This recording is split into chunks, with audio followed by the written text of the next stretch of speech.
Last week, Aquinas ran over the St. Joe's Marauders in a high-scoring affair. Quarterback Casey Kelly gets a shot at redemption as he faces arch-rival Canisius in Western New York's most entertaining rivalry. It's Monsignor Martin high school football action, and it's on MSG.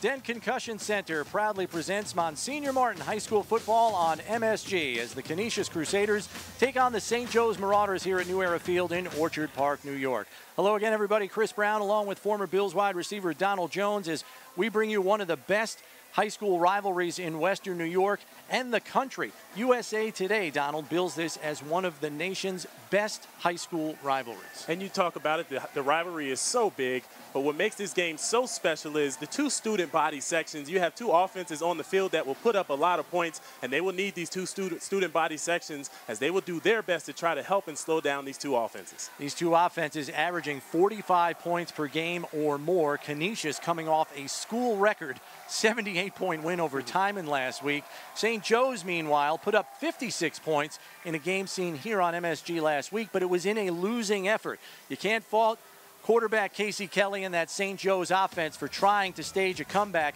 That team was down 30 points in the third quarter, and they were able to climb back into the game, cut the deficit to 9 before ultimately coming up short. It just speaks to Kelly's never-say-die attitude. It's why his teammates love him so much. And his teammates love him so much for that, and they respect him so much for having that type of attitude. Casey Kelly is one of the most talented players on your roster, and anytime one of your most talented players and the quarterback of your team has a never-say-die attitude, he will keep you in games. Not only did the Marauders lose the game, they also lost a key player to injury. Number 13, Micah Brown, suffered an injury in the second half, did not return. Caught Kelly's only touchdown pass in that game last week. He is not available for head coach Derek Landry tonight, a key two-way player not in the lineup for Joe's. Canisius has also been unable to escape the injury bug. Their top wide receiver, number 2, Paul Woods, who is a talented player, is not in the lineup tonight due to a nagging ankle injury. And Paul Woods, like you said, is a talented player, a Rutgers verbal commit, and it's a tough break for a kid, a senior, in his senior year, as you want to play in these big games, these big rivalries, but they have to be smart with him moving forward as they will need him to finish out the season. Stepping in to fill the void is another senior receiver, R.J. Brandon, who's really helped kind of step forward in that passing game. R.J. Brandon, son of Russ Brandon, he's tied for the team lead in receptions and leads the team in receiving yards, and they will need him out of the slot tonight. It's two of the highest scoring offenses in Western New York. St. Joe's leads the all-time series, but Canisius has won the last 7 straight. Who will win the latest installment in this clash of the Titans? It's Joe's and Canisius next on MSG.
High school football coverage is brought to you by Dent Concussion Center. When in doubt, sit out and call the Dent Concussion Center at 716-250-2000. And by Units. Visit units.org today and learn how you can save a life.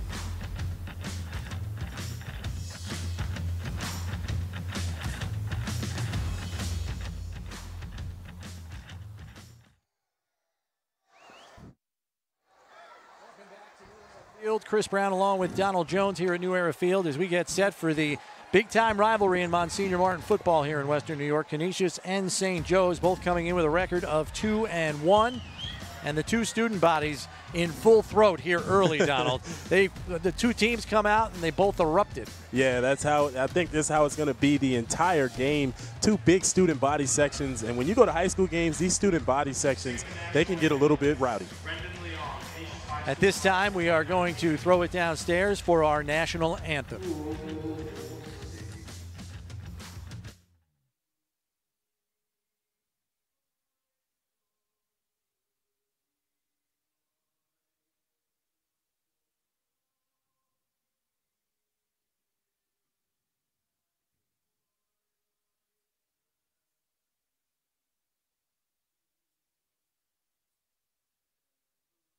Stars through the perilous fight, o'er the ramparts we watched, were so gallantly streaming, and the rocket's red glare, the bombs bursting in air, gave proof through the night that our flag was still there.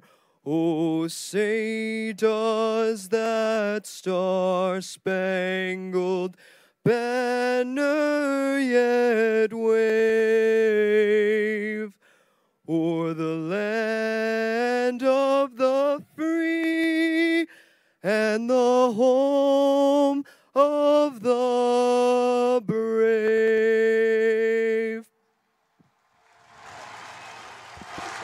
All right, we're just about set to get underway, but we've got a coin toss to take care of first. And while we wait for the officials to bring the captains to the middle of the field, one thing we noticed, Donald, it looks like Paul Woods is playing tonight. He's got his ankles taped. He's got eye black under his eyes. He is ready to go tonight. We were led to believe that ankle may have cropped up as a problem and kept him out of tonight's game. It looks like he's going to go. It looks like he's definitely going to go. A senior, like I said, he doesn't want to miss this game. You don't want to miss games like this when you're a senior. You want to be out there for your team. And let me tell you, having him out on the field is going to be a difference maker for Canisius. We'll make sure we keep an eye on it to see if maybe he's perhaps on a snap count of sorts and maybe only brought on the field when they get in the red zone. Maybe he only plays one side of the ball tonight. So we'll try to keep an eye on that for you folks as we move our way through the game, as you see both teams making their way to midfield for the coin toss as we head it down to our head referee for tonight's game, John Drobitz, as the players shake hands. Gentlemen, good luck today. You're the visitors. There's the heads.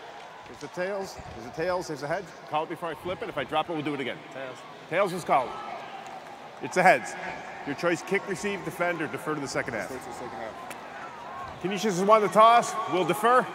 You want the ball? Put your back to the goal. You want to defend. Okay. Then you come this way. Canisius has won the toss. We'll kick this way. Fellas, step in. Good luck. Be safe tonight. All right, so Canisius has won the toss. They have chosen to defer. Let's listen in to Canisius head coach Rich Robbins with his words before the game to his team. We talked about it all week. This is a big game. We all know that. But it's the team that goes out and focuses on execution that's going to be successful. Offense, defense, special teams, execute what we do. Once that ball's kicked, fellas, it's a football game. Do what you've been doing your whole life. No turnovers, no penalties, no missed assignments.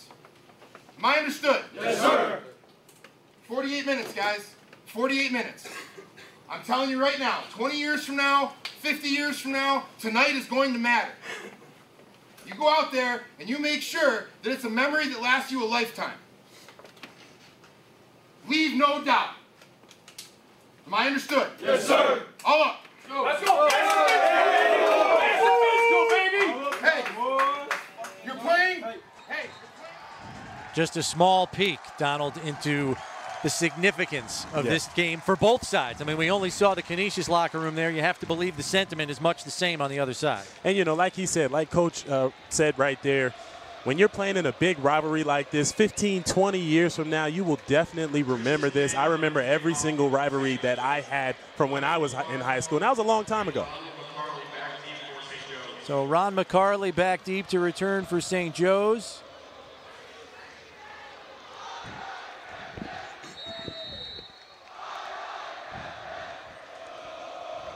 As the kick is off and we are underway. This one's going to reach the end zone, and McCarley's going to let it go right over his head.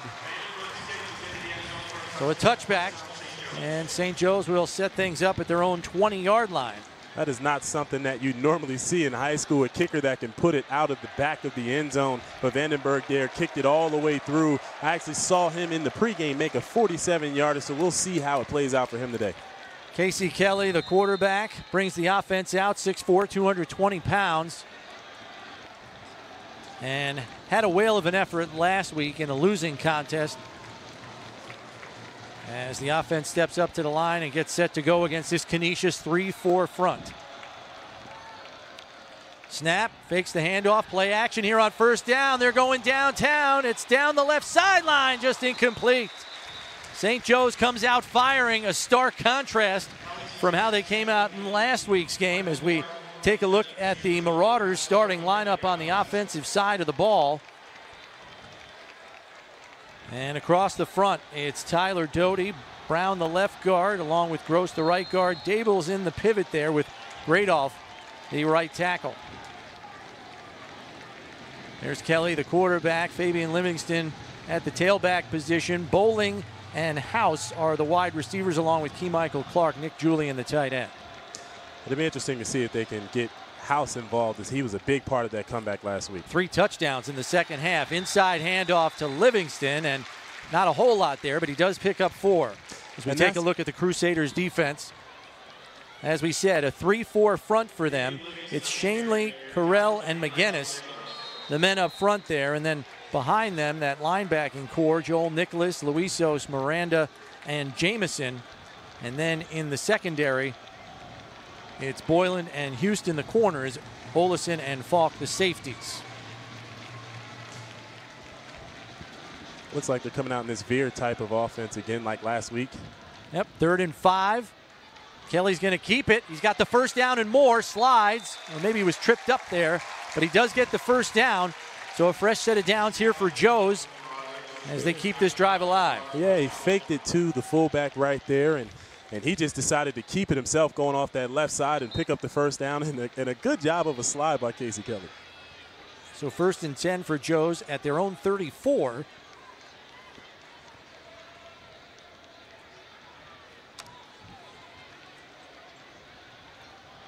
As they will go back to the spread. So a little mix here, Donald, on this first series between veer and spread. They're trying to throw some different looks at this Canisius defense, and they're confused right now. They come out 5 wide, and Canisius is going to burn a timeout here. They didn't have anybody covering 2 of the receivers. They didn't have anybody covering 2 of those receivers, and that's not something that we saw from St. Joe's last week, as they stuck with that option type of attack for most of the game. But then when they decided to spread the ball out later in the game, that's when they started to put on that comeback. And now you see them start to mix this spread offense in, and Canisius wasn't ready, as they weren't expecting a 5-wide type of look.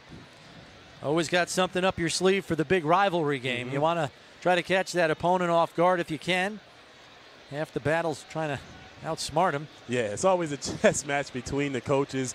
And speaking to the coaches from Canisius this week, they didn't really know what they were going to get, because Casey Kelly had that good game, at least in the second half of that game, but they ran so much option, and he wasn't sure what he was going to get. And it shows right there, as they had to call a quick timeout. And like you said, they didn't have 2 people covering 2 of their receivers. And you have to wonder, Donald, we were surprised when they were down by so much in the second half last week to Aquinas. Why didn't they let Kelly go to the air? Right. Maybe they were keeping some stuff in the bag for this week. Yeah, when you have a big rivalry like this, and I don't want to believe that they were thinking all the way to next week, but when you have a rivalry, you want to keep some things hidden, and now, as you see, they will come out in another 5-wide formation. So 1st and 10 from their own 34 for Joe's as we are just underway. No score, 10:45 left in the first quarter. House comes in motion left to right. Kelly's going to roll. Now he's going to tuck it and run and slips on the turf and only picks up 5. He could have picked up more if he could have kept his feet. There was some running room there. Yeah, there was some definite running room for him coming off of this right side. And once again, last week, he was doing a lot with his feet last week, and it looks like they want to use his feet as well as his arm, but they want to use his feet today. And he's a big kid, and we saw him run someone over last week on this right sideline. It's going to be interesting to see how much they use his feet today. So 2nd and 5 here for Joe's at their own 39. Kelly's in the shotgun. Again, a 5-wide look as they're spreading this Canisius defense out. Kelly back to pass, going to pull it down and run up the middle again as he saw an alley. 1st down yardage and more as he gets outside and just up over midfield. And that's what happens when the defensive front, they rush up the field and they don't keep and contain in the middle of the field. Casey Kelly took advantage of that. It looked like he wanted to come down to the slot to Garrett House. Garrett House got held up a little bit in the slot, and then Casey Kelly just decided to take off and run with it. An 11-yard pickup there by Kelly on that run. It's almost like, hey, if you don't see your first read open and you see real estate in front of you, go take it. That's right, take it. And he's a big kid. I don't know if these Canisius kids are ready to tackle Casey Kelly. I think they are going to utilize his legs a lot today. Kelly goes 6'3", 6'4", 220 pounds, and there's a jump. As we know, in high school, when you jump across the line of a scrimmage, the play is dead right away. It's not like the pros when you can jump, get back, and the play will go. Yeah. Right, exactly. You can get back before the snap. Not this time. Prior to the snap, delay a game, offense. All right, so delay a game on the offense. So that's actually going to be a penalty marked off against Joe's here. So that defensive lineman for Canisius was working the play clock. Exactly. He was like, 0, I'm going. Himself. We see the jump on the replay, but fortunately for him, the play clock had already read 0. Right, exactly. So he lucked out on that one. I don't think he knew where the play clock was, but he definitely lucked out on that one. Casey Kelly, I'm sure, wants to do a better job of working that clock. So a 1st and 15 now for Joe's as they go with a 2-back set. Another inside handoff. Yeah, an inside handoff to Garrett House, who had a big game last week. I think 3 touchdowns last week. He was a big part of trying to put on that comeback. And he's House the one that's is down on the now field. right now. Hurt on that play as he's grabbing his midsection. You hope he's all right. And House did more of his damage in the passing game. He did. He also ran some jet sweeps and ran one for a touchdown. But during this injury, we'll step aside. Be back in a moment. You're watching Monsignor Martin Football, brought to you by the Dent Concussion Center on MSG.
Chris Brown, Donald Jones back with you at New Era Field. Time for Keys to the Game.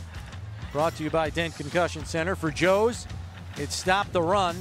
Turnovers after their turnover-laden game last week, Donald, and keep it close. For Canisius, start fast, win on first down, and special teams. What do you think of those keys, Donald? And you talk about St. Joe's. Last week, coming out of the half, it was a pretty close game, and then they had those turnovers coming out of the half, and those turnovers turned right into, they were like fumbles for touchdowns and things like that, and so they want to keep it close, and they can't have turnovers because this game could get ugly very quick. So Garrett House taken to the sidelines. We'll try to get an update on him at some point, but he was down for a while. 2nd and 11, jet sweep here, and looks like Canisius has got this one bottled up as a host of tacklers. The one thing you don't want to do is go backwards on that one. Canisius did a good job of playing on St. Joe's side of the line of scrimmage, and everybody was in the backfield. They snuffed that one out quick. Fabian Livingston taken down for a loss on that play, and it's going to be, or I'm sorry, that was Jaden Lofton on the jet sweep there. And Joe's right now going in the wrong direction. They had just gotten to midfield. Right.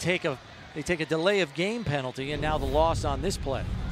You'd have to think that would have been Garrett House, but he's not in the game anymore. That was the play he ran last week. Exactly.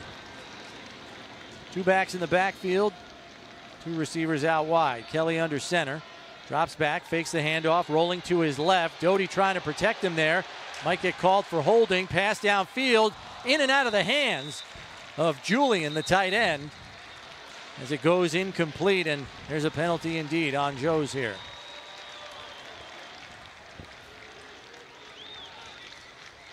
Canisius may want to decline this. I believe it's going to be holding.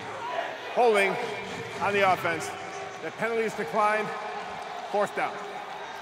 Yeah, Tyler Doty holding off the left side of that line. Casey Kelly was rolling to his left. He stumbled a little bit, and he couldn't really get his shoulders squared to make that pass, but it was a holding nonetheless. So Joe's is going to punt it away here. And back to return is the speed demon, Kenyatta Houston. Yeah, Kenyatta Houston. 4-3 speed. You don't want to give this kid an alley or he will be gone. And it's a fake. Kelly running for the first down, and he's going to get it as he bowls over the Canisius return man for a first down. You know, I'm not sure if that was a design fake. There was a high snap back there, and those guys were coming fast, and they were about to block that, and Casey Kelly just pulled it down and was like, you know what, I'm going to run off to the left side of this thing. He had a wide open sideline, and he did a good job and a good run, and the way to lower his shoulder and lay the boom as he went for a first down. Yeah, he probably thought it was going to be blocked. You're right, Donald, and this might be the biggest punter any return man has ever seen that he has to try to stop as he runs over Houston out of bounds, getting the first down. That's a long first down. That was over 20 yards. That was over 20 yards. Great run by Casey Kelly. I'm telling you, they are going to use his legs tonight. Under center at the Canisius 39 as the Crusaders are into Canisius territory. Here's Livingston trying to find a hole, or that's Lofton again, sorry. And he squirts ahead for maybe a yard or 2. Yeah, Lofton trying to find a hole over here on this right side, but Canisius is doing a good job of bottling all of that stuff in terms of those quick dives and that option attack. They're doing a good job of bottling that up at the line of scrimmage. So 2nd and 9 here for Joe's as they make some substitutions. And, you know, the Joe's offense, Donald, getting shorthanded in terms of skill position players. You're already down Micah Brown tonight. Now Garrett House is injured on the first series. And these are those games where your backups have to step up and play. Here's the handoff to McCarley, trying to get around the left edge. Wrapped up, but squirts away. Gets away. Ball on the carpet! Recovered by Canisius! Oh, that is a tough break, as we saw that last week by St. Joe's as they put the ball on the carpet way too many times. And that ended up a fumble on the carpet again. And that is not something that they want to do today. Dan Harrig was Johnny on the spot, and it bounced right up into his hands. Joe's tackled him pretty quickly, so it was wise to hang on to it and just go down. As we see Harrig there, taps out Kelly and then runs backside to the play. You hear coaches say it all the time, Donald, never stop running to the football. And Harrig is rewarded for that because he comes from the backside of the play right there, and it bounces right up into his hands. So Canisius with great field position to start on their first drive. Johnson takes the snap, looking inside on the slant, just missed Paul Lewis. As a nice pass break up there is made by Keymichael Clark as we look at the starting lineup on offense. And Jace Johnson, the quarterback, 6'5", 205, the senior QB. About 50% completion percentage, 9 touchdown passes on the year. And this kid's an athlete. He is definitely an athlete, big-time basketball player, 6'5", point guard, playing at 6'5". There's a lot of AAU basketball. I expect to see him use his legs as well today. In the shotgun. 2 receivers right, 1 to the left. Lone setback, taking the handoff and right up the middle for about 8 or 9 yards there. And they go with that quick dive right Jamison. up the middle. Yeah. So we look at the offensive starters for Canisius. McGinnis, Carell, Desiderio in the pivot. Benton and DeLuca anchor the right side. And then in the backfield, you've got Jace Johnson, the quarterback. Houston is the main tailback. Minogue, Olison, Woods are the receivers. Vandenberg, the tight end. Woods is the playmaker down here at the bottom. We'll see if they go to him early. Jamison, the lone setback. He's going to take the handoff, but reading that one perfectly was Tyler Doty. Yeah, that was a great read, and they faked that jet sweep going to the right side. Handed off. Doty was not having it. Here's a defense for St. Joe's. Nick Julian, Dable, and Doty, who you just saw make that tackle for loss. Linebackers, House, Siebert, Howard, and Sclafani. We'll see if House is in the game or if he's been replaced after suffering that injury. The corners are McCarley and Clark. Klein and Livingston, the safeties. Clark filling in for the injured Micah Brown. St. Joe's did a good job of shutting their offense down after a turnover. Punt is away, and they get a favorable bounce, does Canisius, as it's down inside the 5.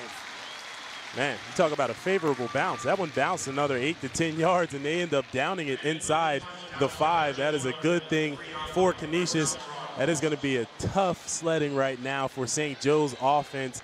I expect to see them use Casey Kelly's legs, though, We heard Coach Robbins list one of his keys. It was special teams. They're off to a good start in that department. Yeah, special teams, those are something that can really change field position. And when you get these big rivalries, sometimes can be close games. Field position is everything in football, and especially in a game like this. 5:18 left in this opening quarter. No score between Joe's and Canisius, and Joe's backed up inside their own 5. They're going to that spread look again here. Coming around is Lofton, fakes the handoff. Kelly coming the other way, and they've got him bottled up at the 2.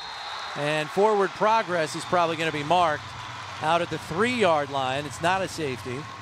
Although Kelly was dropped for a safety in last week's game, Donald. Got to be careful back here. You definitely have to be careful back here. They're trying that jet sweep and trying to fake it.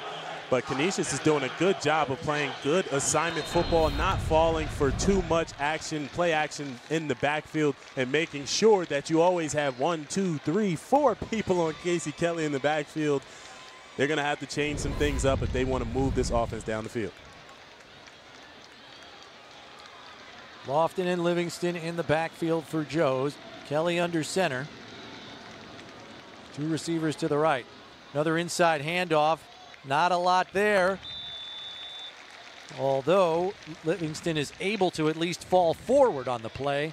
Pick up a yard, maybe 2. Yeah, you'd have to think that these coaches are scared to drop back with Casey Kelly, as he took that safety last week, as we talked about. And you can see them trying to get something quick up the gut of the Canisius defense and just try to get a first down so that you can then try and get some room and then pass the ball. Canisius has that front 3 that really kind of holds their ground well. Carell, McGinnis, Shanley, and some other guys rotating in too. Here's the snap. Kelly fakes the handoff under pressure and goes down at the 2. Is the ball loose again? No. Kelly holds on to the ball, but it's a sack for Canisius.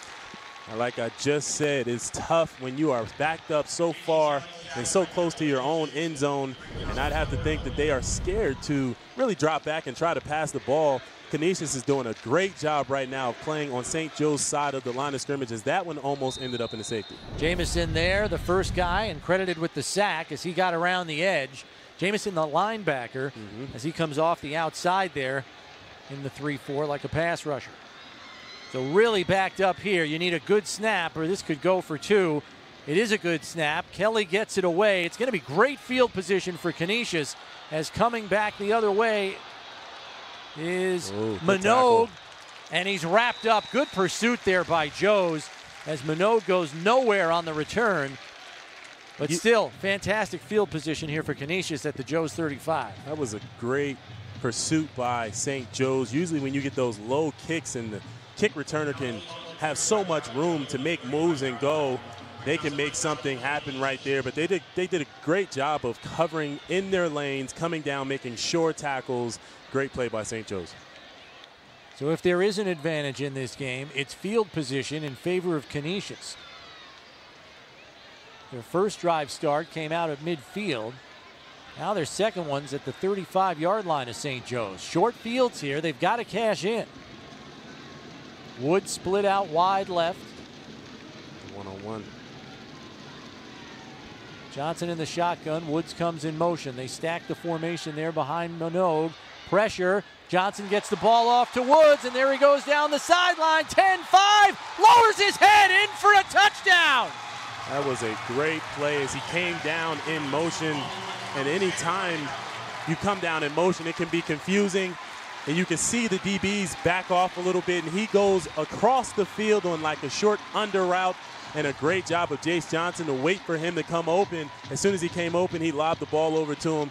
Great job by Woods to catch that thing, turn up the sideline, and take it all the way in and lower his shoulder, which sometimes you don't see from wide receivers, but a great job from him. And good downfield blocking by his fellow receivers. There was one right at the goal line holding up a defender. Didn't even allow him to really make a tackle. Extra point is up, and it is good. So with 2:40 left in the opening quarter, Canisius strikes first as they go to their top receiver, Paul Woods, for the touchdown. And we were unsure if he was even going to play. And he's the first touchdown in this game. A very good athlete, as we talked about in the open, a Rutgers verbal commit. And it looks like he is ready to take it to the next level. A great catch, great run by Paul Woods up the right sideline, and a way to keep on moving as it looked like they were in some sort of a zone. He catches that ball, turns up the field. There's nobody near him. Nobody near him, and it doesn't look like he's feeling anything with that ankle right now. Good downfield blocking there by Keenan Olison, his fellow receiver, as he's blocking all the way down in the end zone. Look at this. He's driving him out of bounds. Definitely driving him out of bounds, and a great job by the Canisius offensive line of giving Jace Johnson some time in the backfield so that he can stand there and actually wait for Paul Woods to come open on the right side of that thing, because he didn't come open right away. He had to wait for him to get to that side of the field. That was a great job of that offensive line. And what do you do, Donald, with a player that fast? You understand why they're calling a zone coverage there, because it's hard for one guy to run with him step for step.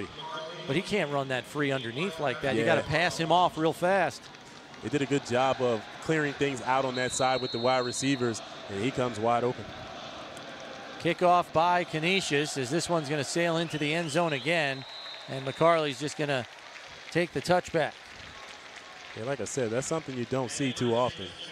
You don't see those kickers kick it out of the back of the infield in high school, and that was a great kick right there.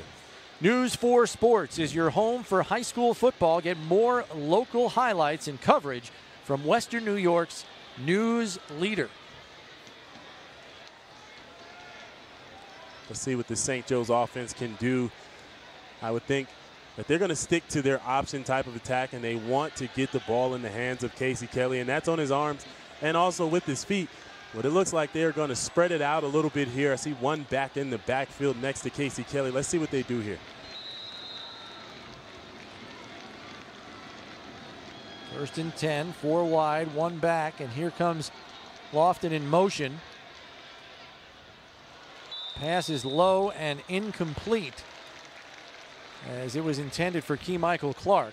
Yeah, Michael Clark was coming on a slant, like a 3-step slant. Casey Kelly just short-armed it a little bit. I know he would want to have that throwback because he had him. He could have hit him, and Michael Clark could have actually had a lane to turn that thing up and take it all the way, but he just short-armed it a little bit. Let's see what they do here. Joe's offense needs a play here, Donald. They need some kind of positive reinforcement as the game has not started the way they wanted here. Right. Need some momentum here.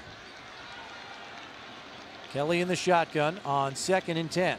Takes the snap, looking downfield all kinds of times, steps up in the pocket, throws over the middle, and making the catch. Wow. And a nice one at that is Trey Bowling. That was a good catch by Trey Bowling. In traffic. Yes, in traffic. I wonder if Casey Kelly actually crossed the line of scrimmage. That's what they're looking at now because there is a flag on the play.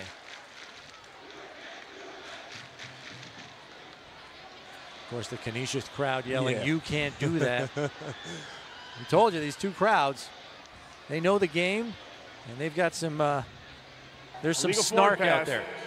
On the offense, 5 yards from the spot of the pass, lost it down, 3rd down. That is a tough break because that was a big play by Bowling. This St. Joe's student body section, they haven't had too much to cheer for so far. Canisius has been the one team or the one side that is very loud. You need a big play right here. And a tough loss it down as you take that one from 2nd to 3rd down. Right, and now it's 3rd and long. 3rd and 15 here from just beyond their own 15-yard line. They're going to have to come up with a special play to keep this drive alive, or someone's going to have to make a catch and make somebody miss. Right, exactly. And we keep talking about this. Football is all about field position. Even if you don't get a 1st down here, you need to get something so that you can get a little bit better field position.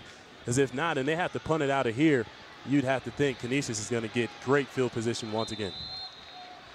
We had a uniform issue. One of the corners for Canisius was taken off the field. Stepping in is Gio Gilchrist. Kelly back to pass, under pressure, going to roll out to his left, down the left sideline, picked off! Intercepted by Canisius. That was a tough decision by Casey Kelly. I thought he was going to run. He looked like he wanted to run. He squared his shoulders and wanted to throw that thing.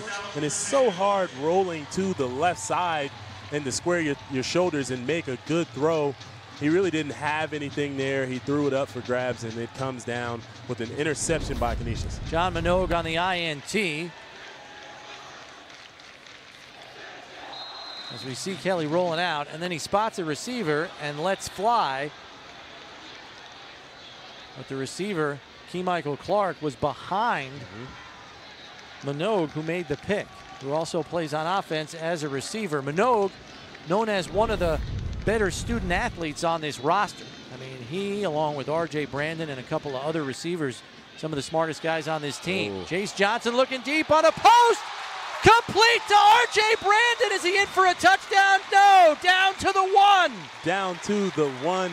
R.J. Brandon there as he is having a very good season for this team out of the slot right there, going up the seam. Great play, great catch. I'm thinking his dad, Russ Brandon, is going to say, come on, man, you got to score on that play.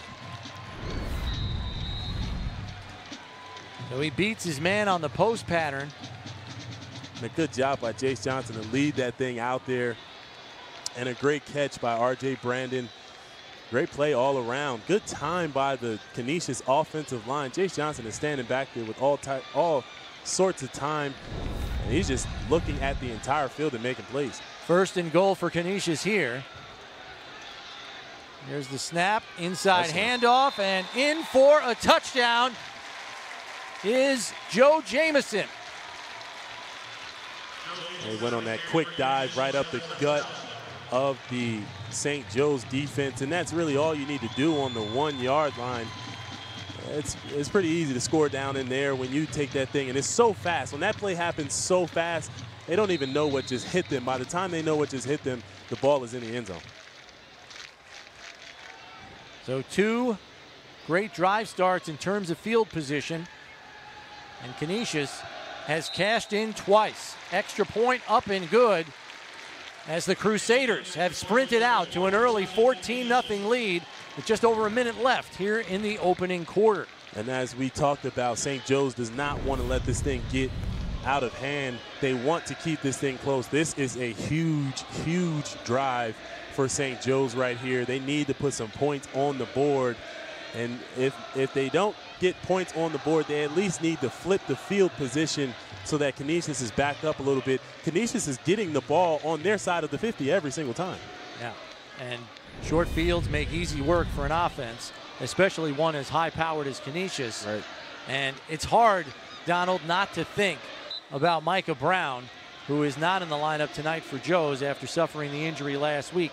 When the going got tough, they went to Micah Brown when they were down on the scoreboard last week against Aquinas, and he helped pull them back into that game.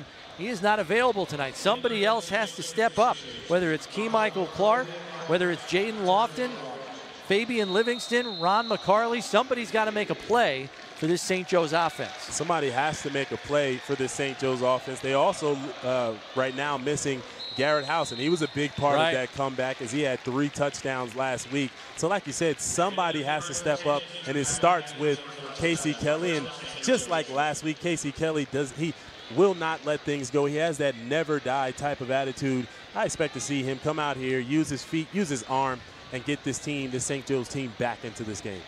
Tristan Vandenberg, the kicker for Canisius, has pretty much rendered the Joe's return game moot. He has launched it into the end zone every single time. No opportunities for returns here for Joe's. They're taking it at their 20, having to drive 80 yards every time. Yeah, that's the best way you can do it. Just kick it out of the back of the end zone. Kelly under center on 1st and 10.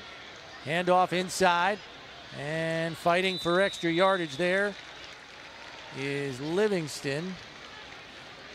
They can't get much push off the right side of this line, and up the middle of that line, Canisius D-line is doing a very good job of at least a stalemate, and they are not letting any big plays happen. In St. Joe's last week, when they were going with that quick dive, they were gashing the Aquinas defense. Canisius is not allowing that today. And the nose tackle, Brad Carell, goes 6'4", 305, so have fun moving him off the line. Right, exactly. Kelly, another handoff. This one's got some room. Keon Howard gets away from a tackle, almost breaks it loose. Oh, the big fella got a first down, but he knew he could have got a whole lot more there if he just kept his feet. Rumble, young man, Rumble. Once again, the option look, but the quick dive, and Rumble, young man, Rumble, as he knew, like you said, that he could have taken that thing to the house. Somebody tripped him up at the last second. And maybe that's an answer. Go with some more power with the bigger fella. Another inside handoff. No, it's a fake. Kelly keeps it. First down yardage and more as he rolls for a 17-yard pickup. First down, Joe's, as they're into Crusaders territory. Hey, you fake it to the big man and then let your big quarterback go ahead and run it for another first down. And this is what we were talking about. You needed to move the ball down the field and establish some field position, split this thing to the other side of the field. Let's see if they can continue this drive and get this thing moving. Well, they're going to have to wait as we are at the end of the first quarter. It's been all Canisius here early, but Joe's is driving. 14-0 Crusaders. You're watching Monsignor Martin High School football on MSG.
Chris Brown, Donald Jones back with you at New Era Field, where Canisius holds a 14-0 lead on the Marauders at the close of the first quarter.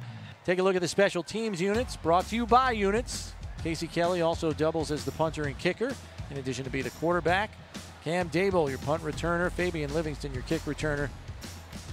And McCarley, the long snapper. I think we had those backwards. McCarley's the return man. Dable's the long snapper. Canisius, punter is Vandenberg. Houston is the kicker. Woods, the punt returner. Wazorek, the kick returner. They have some weapons. Canisius has weapons, and they have weapons on all sides of the field. But right now, Joes is driving. 1st and 10 at the Canisius 45. Another inside handoff as Howard bowls his way forward. This is the guy that Donald last week compared to Bills fullback Mike Tolbert. He reminds me of Mike Tolbert the way he runs the ball. He wants to lower his shoulder and run you over. He is not looking to run around anybody. You know what? You want to get in the way, you better come ready to play because I'm lowering the boom on you. And he did that a little bit last week. Yeah. He's also part of their 2-point conversion formation. They toss it to him, and he says, hey, try to tackle me. Kelly under center here. Fakes the inside handoff. They go with that jet sweep, but Canisius is wise to it again. And dropped for a loss despite his best effort there was McCarley. Oh, man, that was a very good play for Canisius by Joe Nicholas. That was a good play. He was in the backfield right away. He wasn't fooled by anyone. He stayed home as they tried to fake it to the right and toss it right to the left on, a quick toss. That linebacker snuffed that thing out, tackled him right in the backfield. Take a look here as he wraps him up, dragging him by the jersey. The coaches on the other sideline thought it might have been a face mask, but he's got a fistful of jersey there, so that's a good tackle. 3rd and long here again for Joes. Kelly with an inside keeper, but not nearly enough as he only gets about 2 yards on the carry. They like to stick with that option attack, even on 3rd and long. You wonder if this is 2-down territory, though, for Joes. I mean, they gotta try to keep a drive alive. It's 4th and long. Yeah. You don't want to give Canisius another short field, but what are you talking about here, Donald? 20, 25-yard difference if you punt it away? Right, exactly. And you know what? The biggest thing is, do you have the confidence in your defense to be able to stop those playmakers? Right. And so, you know what? Let's keep some momentum going. Put this thing probably on the arm of Casey Kelly right now. Somebody has to step up and make a big play right now. So 4th and 7. Kelly in the shotgun. 4 wide goes Joes. Back to pass. Rush is coming. Nowhere to go. Hauled down for the sack by number 63, Will McGinnis. Will McGinnis is playing on the St. Joe's side of the line of scrimmage all night. This Canisius defensive front, they are not allowing anything. Anytime Casey Kelly drops back, those guys are right in his face, and you can see why they want to stick with that option attack. But it is hard, and now you have Canisius getting the ball on that side of the field again. It doesn't appear to be any separation downfield because Kelly's holding on to that ball longer than he usually does. Probably speaks to the coverage ability of that Canisius secondary as well. And they're missing their weapons. They're true weapons in the passing game, and it is showing as when he drops back, he has nowhere to go with the ball. Canisius going to a spread look here, 4 wide. As Johnson's in the shotgun, going to roll out and keep it, tucking and running now. He slips on the turf. Yeah. Kelly slipped on the turf earlier. We see it again. And Donald, you've played on this field surface. Night games, you get a little dew, this turf gets slippery, right? Yeah, the turf definitely gets slippery, and you get so used to playing on your home field, and then when you get a surface like this, and it can be a little bit slippery at night, it takes a little while to get your feet under you and understand that, oh man, it might be a little bit slippery, and you might have to make a little bit more choppy steps before planting and cutting. A 3-yard pickup nonetheless, though, for Johnson on the play, so it's 2nd and 7 at the Joes 42. Jamison the lone setback as they set up a pistol formation here. Johnson takes the snap, gives it to Jamison right up the middle, met hard at the line of scrimmage, spins away from a tackle, stiff arms another, dragging tacklers up the field and out of bounds. Man, that was a very good spin move. The quick dive, they went with a very good spin move, and I think we're going to have Penalty right here, and probably an unsportsmanlike conduct. Going to get it for taunting after making that run. He was fired up, and now he's going to pay for it. You got to remember, you're still in high school. You can't do things like that. Even in the pros, you probably get a flag for that one. So we'll wait until the head official, John Drobitz, marks this one off, because that was a first down carry, and now it's coming back. After the play, unsportsmanlike conduct on the offense. 15-yard penalty for the end of the run, ends up in a first down. So a tough penalty there, as it's going to back them up. Anytime you have a rivalry like this, you get so hyped up because, you know, you have this two student body sections. Everybody is talking trash back and forth. The players are talking trash back and forth. You make a big play, and you want to flex a little bit, and that's what he did. He tried to flex a little bit right there, and he got the flag for it. So 1st and 10 now for Canisius at the Joe's 41. This is basically where they started this drive. Wood split out wide to the right. Brandon Olison and Minogue out to the left. Jamison in the backfield. Johnson takes the snap under some pressure, steps up in the pocket. Dragged down from behind, Keon Howard. Yeah, that was a great job by Jace Johnson, though, to pick up some yards. He picked up about 4 or 5 yards on that one. You know, he's 6'5", you know, and he's an athlete. The way he runs the ball kind of reminds me of who the Bills faced last week, Cam Newton, with those long strides and the way he wants to run out of there. Yeah, Keon Howard just grabbed him from behind and went for a little bit of a ride there. Just as you mentioned, Johnson still picks up positive yardage on the carry. 2nd and 5 here for Canisius, as the clock is running down to 7.5 minutes left in this first half. Hand off to Jamison, right up the gut. Down to the 20, 15, out racing defenders for the touchdown. And he made up for that penalty right there. The quick dive up the gut of that thing. It happened so fast. The defensive line doesn't know where the ball is. The linebackers sometimes don't know where the ball is. I don't even know if he was touched. If he was, it was by fingernails. Not much there to stop him. The most impressive part of that run, though, Donald, is when he gets into the secondary. The two safeties are trying to close the window. He turned another gear. They didn't get it down, didn't close the window fast enough. He squirted through there and got to the end zone for the score. He looked like he turned on another gear when he got right to those safeties, and those guys were trying to catch him. He was separating from them the closer he got to the end zone. Great run there. And you know what the biggest thing is? He didn't flex that time. Second touchdown of the night for Jamison. It's got Canisius up 21-0 after that extra point on St. Joe's. We're back with more Monsignor Martin football in a moment here on MSG.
$21-0 Canisius here with 7:23 left in the first half. And that last touchdown by Joe Jamison, his second of the night. The first one came in close from a yard out. This last one from 36 yards and barely touched en route to the end zone. Like you said, barely touched. Great job by the Canisius offensive line of opening that hole and that quick strike. And once he got into the open field, nobody was catching him, as both of the safeties had a good angle on him, and he just turned it to another gear. He went from 3rd gear to 4th gear, and once he kicked in, it was like 6-cylinder to 8-cylinder. 4th gear to 5th gear. Or that.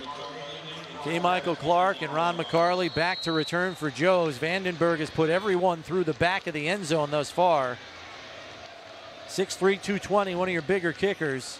And he's got a lot of leg. This one might be returnable, only to a yard inside the goal line. Oh, they're going to take the touchback. I thought it might fall short, but he got it there. Yeah, he got it there. And in high school, anytime that ball crosses the goal line, it is dead right there. And so they'll go ahead and take this ball at the 20-yard line. St. Joe's has to get something going here. You're down 21-0. You need a score before the half. You need your defense to be able to shut down the Canisius offense. What they need to get something going here on offense, put some points on the board. Joe's in a similar position to what they faced last week. They did close the deficit in the first half, as we have flags on the play before the snap. Prior to the snap, encroachment on the defense remains first down. The playbook opens up considerably for 1st and 5, so that's a good thing for Joe's at this point. Yeah, that is a good thing for Joe's. And that ball looked like it was about to break free on that one with the quick dive. Let's see what they do here if they keep it with Casey Kelly's legs right here. But like I said, they have to get something going, and a good start to this drive with now a 1st and 5. Howard and Livingston in the backfield. Kelly under center. The give is to Howard through the hole, up the middle, dragging a tackler for 1st down yardage and more. And that might be the ticket on the ground to pair with Kelly tonight for Joe's. Definitely. Just give it to the big man. They don't want to tackle the big man consistently. And when you have a guy like that, he will wear a defense down himself. Continue to give him the ball, and let's see if they can tackle him. Clock running, down to 7 minutes left here in the first half. It's been all Canisius on the scoreboard thus far. Kelly, another handoff to Howard, who lunges forward. Gets 3 yards on the play. Howard is such a powerful running back. He's going to fall forward every time. Every time he gets hit, those kids are not going to be able to stop him. Howard was a role player on the offense last week, but with some of the injuries we mentioned, Micah Brown, Garrett House, looks like he's going to be the guy stepping to the forefront here, carry some of the load. Give is to Howard a 3rd straight time. Fumble, ball's out. Who's got it? Canisius says they have the recovery. I think Canisius has that. Let's see who has that ball. And they do. And that was something that we saw last week out of St. Joe's as well, as they turned the ball over, put the ball on the ground too many times. It wasn't the interceptions, it was fumbles, and that is the 2nd fumble by St. Joe's offense today. That was one of the keys that Coach Landry mentioned. Turnovers are a key. They had 4 last week, and it buried them. Ben Shanley with the fumble recovery for Canisius. As you see Howard fighting for extra yardage here, but he never tucks it in tight. Punched loose there on the forced fumble by Ray Miranda, the linebacker, and then pouncing on top of it was a defensive end, Shanley. And Howard right there, you know, sometimes you want to make a play so bad for your team, and you know, he looked like he wanted to make that one, and he let that ball go a little bit. Once again, field position in St. Joe's territory for the Crusaders. 3rd time in the first half. Back to pass, going deep down the sideline, looking for Olison, can't find him. Well, that was good coverage right there down the field. I don't know if he would have had an opportunity to catch that ball. It looked like it was out of bounds anyway, but that was very good coverage down the field on this right sideline. Those plays alone, though, will loosen up a defense if you're threatening them that way. Then you come back with the running game, which has worked well for the Crusaders tonight. Yes, it has. You loosen up that defense just with the threat of throwing the ball down the field every now and then. And right here, as they come out in this pistol formation, you might see a quick dive right up the middle of the field again.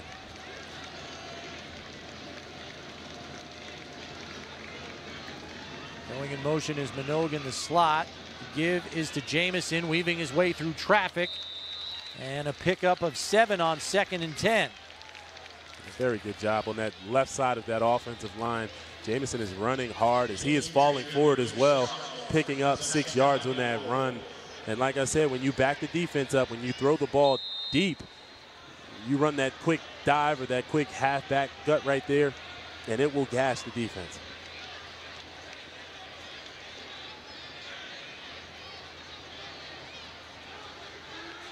So 3rd and a little more than 4 here for Canisius. Pistol formation again. Minogue comes in motion right to left. Snap. Fakes the pitch. Johnson going to keep it. Trying to go to the shimmy shake. Now laterals to Jamison. 1st down and more to the 20. 15, 10 out at the 5. But flags on the play. Both downfield and in the Canisius backfield. Might be a forward lateral, maybe? Yeah, you might have a forward lateral and then a hold down the field by Keenan Olison. And that late flag came in. Looks like a hold down there by the wide receiver. But a good play by Jace Johnson there. And good awareness to try to get that ball out. Let's see if it's a forward lateral right here. Give a coach a heart attack, though, making that kind of a lateral there. You give everybody a heart attack. I don't think that's part of the play. Right. You already made the decision. Now he's making a second decision. And St. Joe's did a good job of stopping him right there as he made a good fake and went to turn it up the field. St. Joe's defense. Holding on the offense. That penalty is declined. Illegal forward pass on the offense. That penalty is accepted. 5 yards from the spot of the pass. Loss of down. 4th down. Well, Coach Robbins didn't agree with the forward lateral call. I don't know if he could have argued with the hold, though. Yeah, it's tough to argue with that hold. Let's see if we can see that forward lateral one more time. But, you know, when you have a playmaking quarterback and he has awareness, sometimes he'll try something like that. As we see it on the replay here, that's pretty close. That is as close as it gets. That's as little lateral as you can have. It's more forward than lateral. It's not living up to the description of the play. We're going to go for it here. Going for it on 4th and 7. And Joe's trying to get organized before the snap. Johnson back to pass, looking, now running up the gut. Look, they got him bottled up. Squirts loose out to the left side. Plenty of running room. 1st down and more. Slides down at the 30, and that's the escapability that Johnson gives this offense. When all is going wrong, he can make something out of nothing. Man, I didn't think he had anywhere to go on that one. I was sure they would have him right there. And, you know, an athlete right there. He plays basketball. He has some colleges looking at him for basketball, and you can see that athleticism right there as he made something out of nothing. As we look at him playing some hoops, he goes up to dunk. I think I was at that game, actually. He goes up to dunk on somebody. And a very good athlete, as we saw him get away right there for a scramble. And he's got range, too, apparently. 1st and 10 for Canisius here at the Joe's 30. Keeps it on the read option, but they've got him this time. And on the spot there was Andrew Miller to make the tackle for a loss. You actually saw the basketball in him right there as he looked like he wanted to dribble that football as he brought that thing away from his body. Yeah. And that is not something, I'm sure the coaches will talk to him about that on this side and St. Joe's. Get that ball out if he is running. So a loss of 5 on the play, 2nd and 15 for Canisius. As they have 2 receivers to the right, 1 to the left. And Jamison in the backfield, and now we have whistles. Charge timeout. St. Joe's. Joe's calls timeout here with just under 4 minutes left in this first half. Joe's has 2 left, so does Canisius. What can Joe's do here, Donald? They can't seem to get a stop on back-to-back plays. They'll make a nice play like the one they just had, but they can't string another one together after that. We're going to take a look now, though, at the high school football top 10 by News 4 Sports. And right in that top spot is Lancaster. Canisius right behind them. And then West Seneca West at number 3. St. Joe's checking in at number 8 there. Fell a little bit after the loss to Aquinas last week, but good mix there between the publics and the Monsignor Martin schools. That is a good mix right there. And I would expect to see the private schools all at the top of that thing, but it is a good mix right there of public schools and private schools being on that list. And I'm sure those public schools are like, you know what? We are the ones that run this town. Well, I do have to say, Lancaster has been taking some teams out behind the woodshed. I know they had a win over Lockport a couple of weeks ago, 53-0. Ooh. And they're Section 6 champs from last year, and looks like they just reloaded.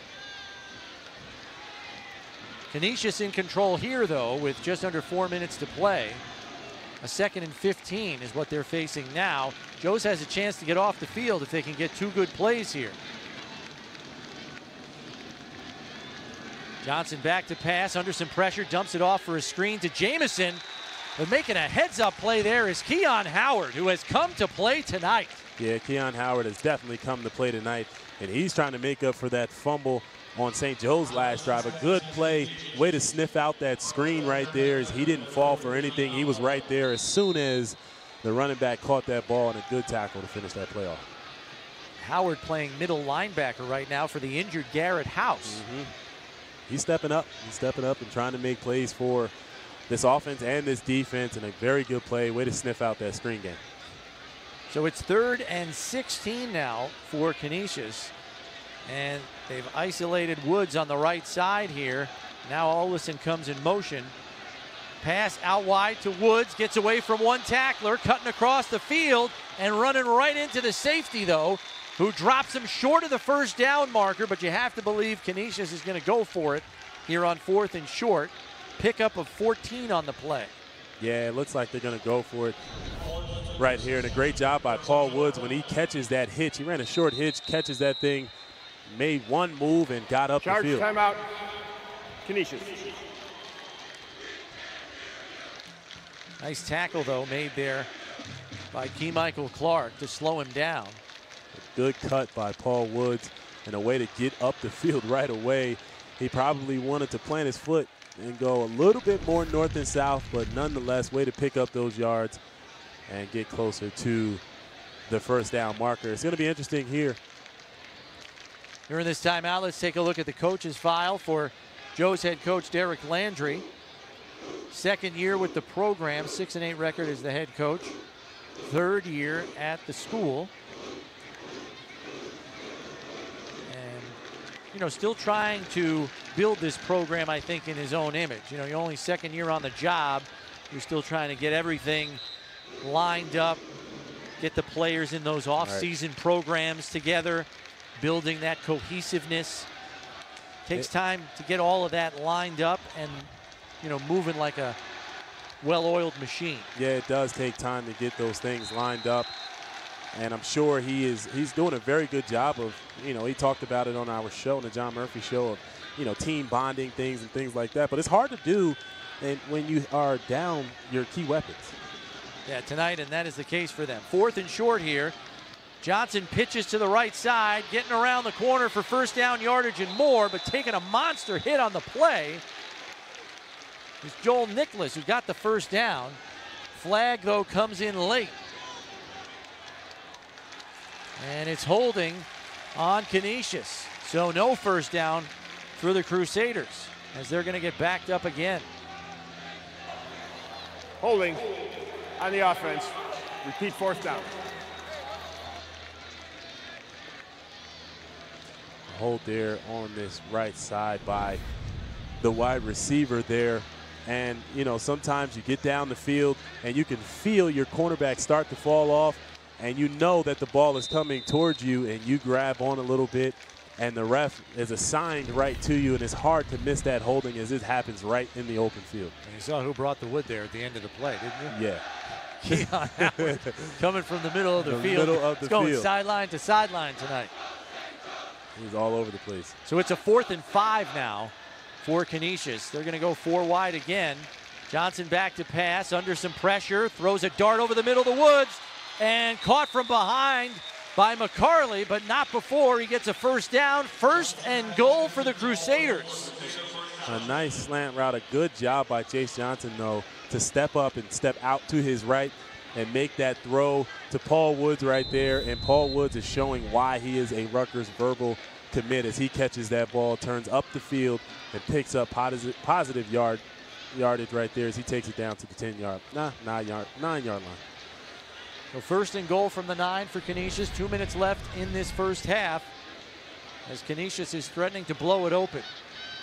Johnson with the handoff to Jamison through the line, down to the 5, grinding for more yards before he's brought down at the 4.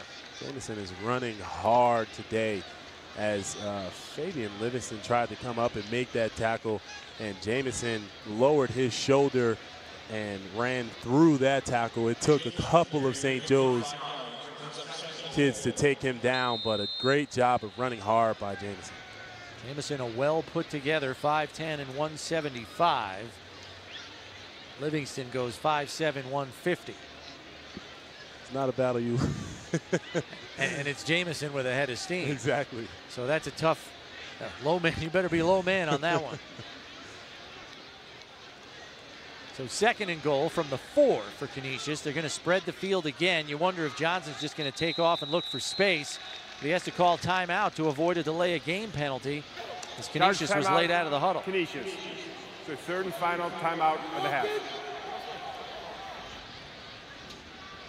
Coach Robbins isn't happy, that's for sure. Right. He does not like unforced errors, and that was almost a big one there as they burned their last timeout.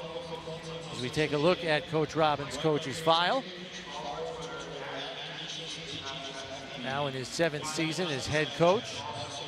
Impressive 56-15 record, and just won the state title last year, the 2nd state title of his career at Canisius. You see his philosophy there. Big team, little me. Hey, that's a great thing by a high school coach to put it on his players. Look, I'm coaching these players, but the kids are the ones that are on the field making the plays. Big team, little me. So 1:23 left in the half. 2nd and goal from the 4 is what Canisius is looking at here.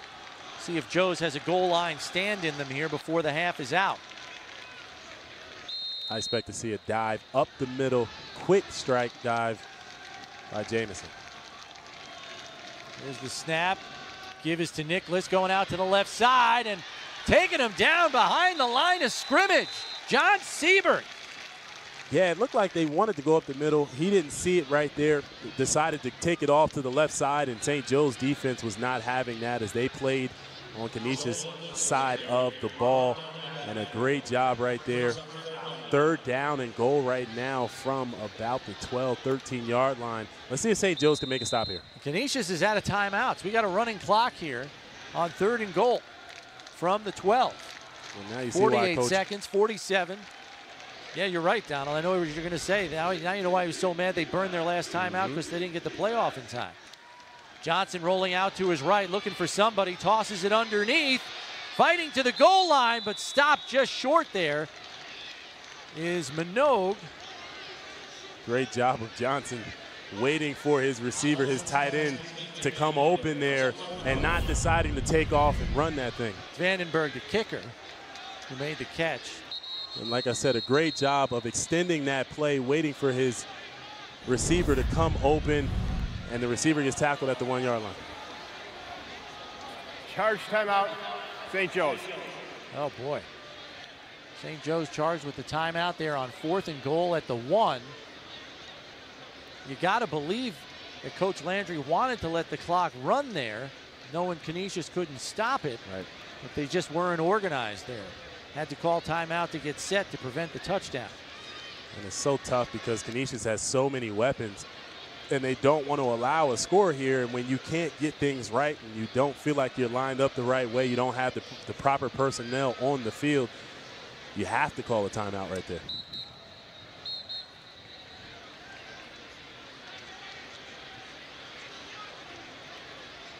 And I find it interesting tonight. I like that Johnson isn't going for all the marbles on every play. He's taking what this Joe's defense is giving. A perfect example on that last play there. Instead of trying to force it into the end zone, he takes the tight end underneath Vandenberg, who gets down to the 1. But now on 4th and goal, if he's back there, you're looking to the end zone. Try to get out of the half with another touchdown and really make this almost an insurmountable lead for Joe's. This is a big decision on 4th and goal.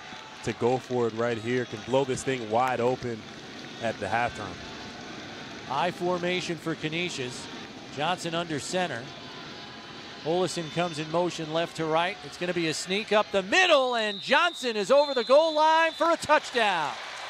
He uses that 6'5" frame to reach that ball over right there. And like you said, Jace Johnson is doing a great job here today. Talking to the Canisius coaches, last year he played more of like an athlete. Today, like you said, he is doing a great job of not trying to go for the big play all the time, extending plays, making the right reads, making the right throws. And the coaches said last year he played like an athlete. This year he is playing more like a quarterback. And that is 14. Well, this extra point will make it 14 points if it's good by Vandenberg. Kick is up and good. And now Canisius has scored 14 points off turnovers, Donald. That fumble by Keon Howard near midfield cost Joe's here on the other end. Yeah, and we saw that last week out of St. Joe's, and they gave up so many points off of those turnovers, and that is something they didn't want to do today. They haven't been able to get it done here in the first half, and they're going to go in at halftime, and they're going to talk about it and make sure that, guys, we cannot put the ball on the ground. Now we are down 28-0. We can't put the ball on the ground. We need big plays. We have to make sure, though, that first we secure the ball. Coach Landry might tell everybody he's got to run with it with 2 hands. Yeah. No one-handed carries. I mean, from last week to this week, it's been a problem. And you know Canisius saw that on tape this week. And we saw on the fumble there by Keon Howard the punch out. I mean, they punched the ball right out. As we look at Jace Johnson's stats for tonight, 5 and 9 for 92 yards through the air. And that rushing touchdown from a yard out. That is a good half by Jace Johnson right there coming into this game. On the season, he was 25 of 51, 338, 4 touchdowns, and some good stats to add to that tonight thus far in just the first half. And we'll see how he adds to that in the second half. So here's the kickoff by Vandenberg. High and deep, and once again, unreturnable. 28 seconds to work with and 1 timeout for St. Joe's as they'll set up at their own 20-yard line. I think you throw it up, don't you? What do you got to lose here? Right, exactly. Throw that thing up. Here's Vandenberg's kickoff stats on the year. He's got 15 touchbacks out of 22 kickoffs. So a 68% touchback percentage. Every one of his kicks have gone for touchbacks tonight. And it's really set up long fields for Joe's. And then Joe's, unfortunately, more often than not, has shot themselves in the foot. Yeah, they definitely shot themselves in the foot. But if you look at those numbers by Vandenberg, those are Division I numbers. He's a big kid, 6'3", 220. Inside handoff up the middle here. Gain of 3. 20 seconds and counting for a 2nd and 7 as Clark gets up a little slowly. Looks to be okay. And I don't know if Joe's is going to run another. Yeah, did they call timeout? We got a player down on the field right now. So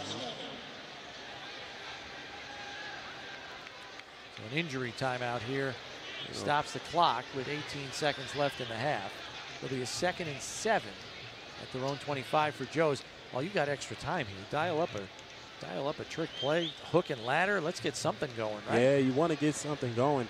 The hard thing is you dial up a trick play and you run the risk of possibly turning the ball over again. So it's going to be interesting to see if they dial something up here, if they just decide, you know what, let's kneel on this thing, take it in the half, and talk to everybody, come back out in the second half and have a better half. So the injured player is up and okay. That was Jared Benton, the defensive tackle, who was able to shake it off, get to the sideline. He'll have some time to recuperate at halftime here. 2nd and 7, Kelly under center. Another inside handoff, right up the middle, plenty of yardage. But Canisius' best friend is the clock right now. as Fabian Livingston, fighting for extra yardage, gets out to the 39, but that's probably going to be the last play of the half unless they call timeout there. Did they call a timeout? No, they did not, and that's going to do it. So at the end of one half of play, it has been all Canisius on the scoreboard. They lead 28-0 over St. Joe's. You're watching high school coverage presented by Dent Concussion Center, Monsignor Martin Football on MSG.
Your score at halftime here at New Era Field, Canisius 28, St. Joe's nothing. As we'll get you set for second half action shortly. There have been a host of Division I players who have hailed from Canisius High School. Some have even reached the pro level. One of them was John Urschel, an offensive lineman who was also an accomplished academic in his time at Canisius. Rich Robbins, head coach of the Canisius program, joined Donald Jones and John Murphy on the John Murphy Show this week and talked about Urschel's career. John Urschel, who you coached at Canisius and went on to a great career at Penn State and then a good start to his career in the NFL, and he pulled the plug this past summer. Did you talk with him about that? Did you counsel him at all about that? No, you know, John's always made his own decisions. Yeah. I mean, that's the thing about John. You know, he knows what he wants to do, and once he gets his mindset on something, you know, he usually follows through. So we didn't have a lot of conversations, you know, leading up. But I kind of knew where his head was at the last couple of years, and a lot of people point to the concussioner, but that really wasn't it. I mean, this was something that John had been thinking about for a while anyway, with his mind and everything else he can do in the world.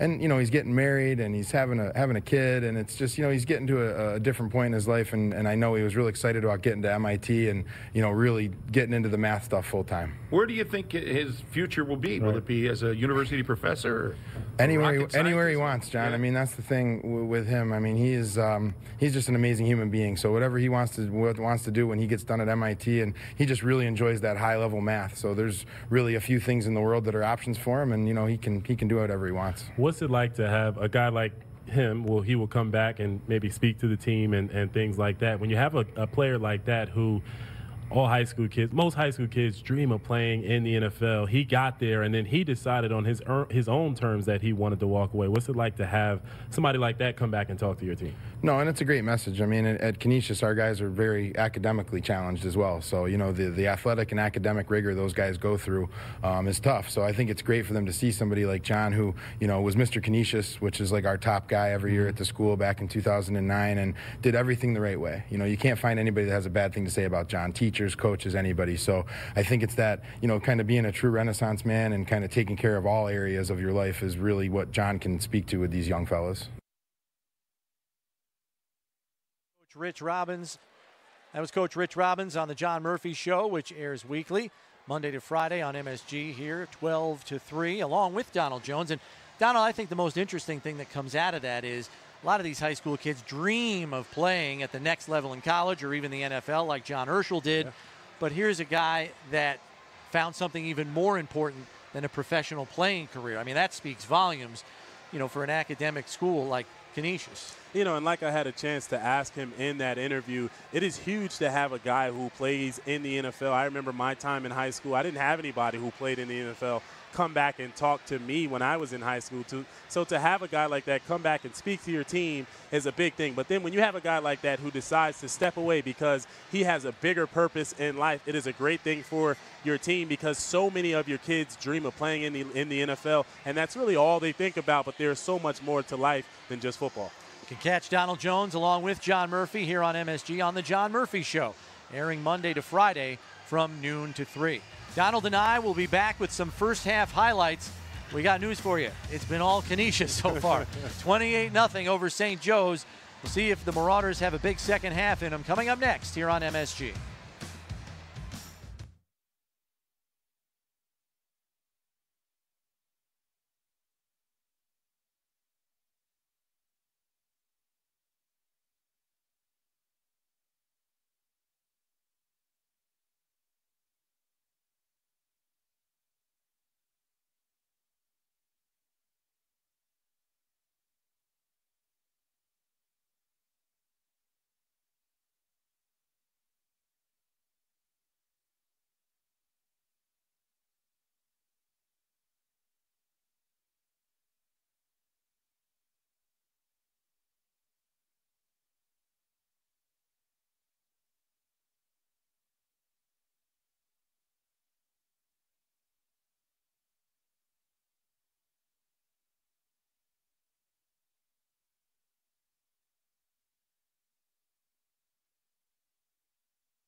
$28-0 your score here at the half in favor of Canisius at New Era Field in Orchard Park, New York. Chris Brown, Donald Jones along with you, and it's been a lopsided first half here on the scoreboard, Donald. It's definitely been a lopsided first half, and St. Joe's has not really done a good job of holding on to the ball, and it's added to this score. St. Joe's has to do a better job of blocking up front, giving Casey Kelly some time to throw the ball, and then some room for these guys to run. But right now, Canisius is doing everything right now, and Canisius is having fun doing it. Half of Canisius's points here in the first half have come off of turnovers, and that's where we start here with the first half highlights. After a Casey Kelly interception, Canisius had the ball in great field position, and then Jace Johnson dropped back, found Woods on a crossing pattern, and he takes it the rest of the way for the touchdown. 7-0 Canisius late in the first quarter, as we see him racing down the sideline untouched until he reached the goal line. Later, and not much later, it was about a minute and a half later, Joe Jamison takes it in from a yard out, as we see him celebrating with teammates there on an easy drive on a short field. And then it was Jamison again right up the gut, 36 yards to pay dirt midway through the second quarter, as a big hole opened up right up the middle by that Canisius line, and he was off to the races for an easy score. And before the half was out, with just under a minute left, Jace Johnson takes it in on a 1-yard sneak with 26 seconds left in the half to put Canisius up 28-0. And you mentioned Cam Newton, Donald Jones. He's even got the Superman there. Yeah, he definitely has the Superman there, as he went with the Superman celebration on that one. And he does remind me of Cam Newton, the way he plays those long strides, the way he likes to run the ball and make plays for this team. he is a true weapon for this offense. And the biggest thing is he's not trying to do too much. He's making good decisions with the ball, Chris. He is taking what the defense is giving him. He's dumped it underneath a couple of times instead of going for the big shot. He's also got composure in that pocket. Right. Even when it collapsed a couple of times, the touchdown pass to Woods, he waited, hung in there, even took a hit. So, you know, good composure in the pocket, good decision-making overall. It's what you expect out of a senior quarterback. Well, we'll take a break here. When we come back, it's time for second half action. We'll see what St. Joe's has up their sleeve. Hopefully they can get some points on the board and climb back into this one, make a game of it. 28-0 your score at halftime. All Canisius with the third quarter up next here on MSG.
Back at New Era Field, Chris Brown, Donald Jones with you at the half, where your score is Canisius 28, St. Joe's 0. Canisius has really carried the play here and also benefited from a pair of turnovers that they've been able to turn into 14 points in the first half as they've bottled up the St. Joe's defense for most of the night. And Donald, we've got to look at it here. What can they do? What can St. Joe's do to kind of turn this thing around, string some positive plays together and get some points on the board? Well, like I said, they have to do a better job of blocking up front. They have to give Casey Kelly some time. If you give him time, he can make plays with his arm and with his feet. They have to do a better job of giving him time. And then on the defensive side of the ball, they have to get some stops here. They haven't been able to stop the Canisius offense at all. And then the biggest thing is you cannot turn the ball over. Let's take a look at some of the halftime stats, and we see first downs are pretty even, but look at the pass yards, 105 to none for St. Joe's, and then the rushing yards pretty comparable, but total yards, due to that passing yardage total, it's a 2-to-1 margin there practically for Canisius, and the turnovers, the one jumping out like a sore thumb, and that was the same problem they had last week, Donald. Right, like you said, the same problem that they had last week. Last week, St. Joe's found themselves in the same situation as well at the halftime, as they didn't get the ball coming out of half, and they have this same situation right now as Canisius will get the ball coming out of half. Yeah, you're right, because Canisius won the coin toss, chose to defer, kicked away. They're going to get the ball here to start the second half. So St. Joe's right away has got to come up with something, get an early stop, go 3 and out, get that ball back in Casey Kelly's hands, and hopefully gain some traction here. Would you stick more with their veer offense or their spread offense? I got to believe it's spread it out time, isn't it, Donald? Yeah, I got to believe it's spread it out time. The problem is that they're missing their playmakers. They're true playmakers on the offensive side of the ball. When they go to spread it out, they don't have the guys that Casey Kelly really trusts to make those plays for him, and that's why I feel like they're sticking with that veer attack. I expect to see a mixture of veer and spread it out a little bit, but they have to do a better job of blocking up front if they want to spread it out and throw the ball. And Donald's talking about Micah Brown and Garrett House, 2 injured players, one from last week's game, and then Garrett House injured in the first half. He has not returned thus far tonight.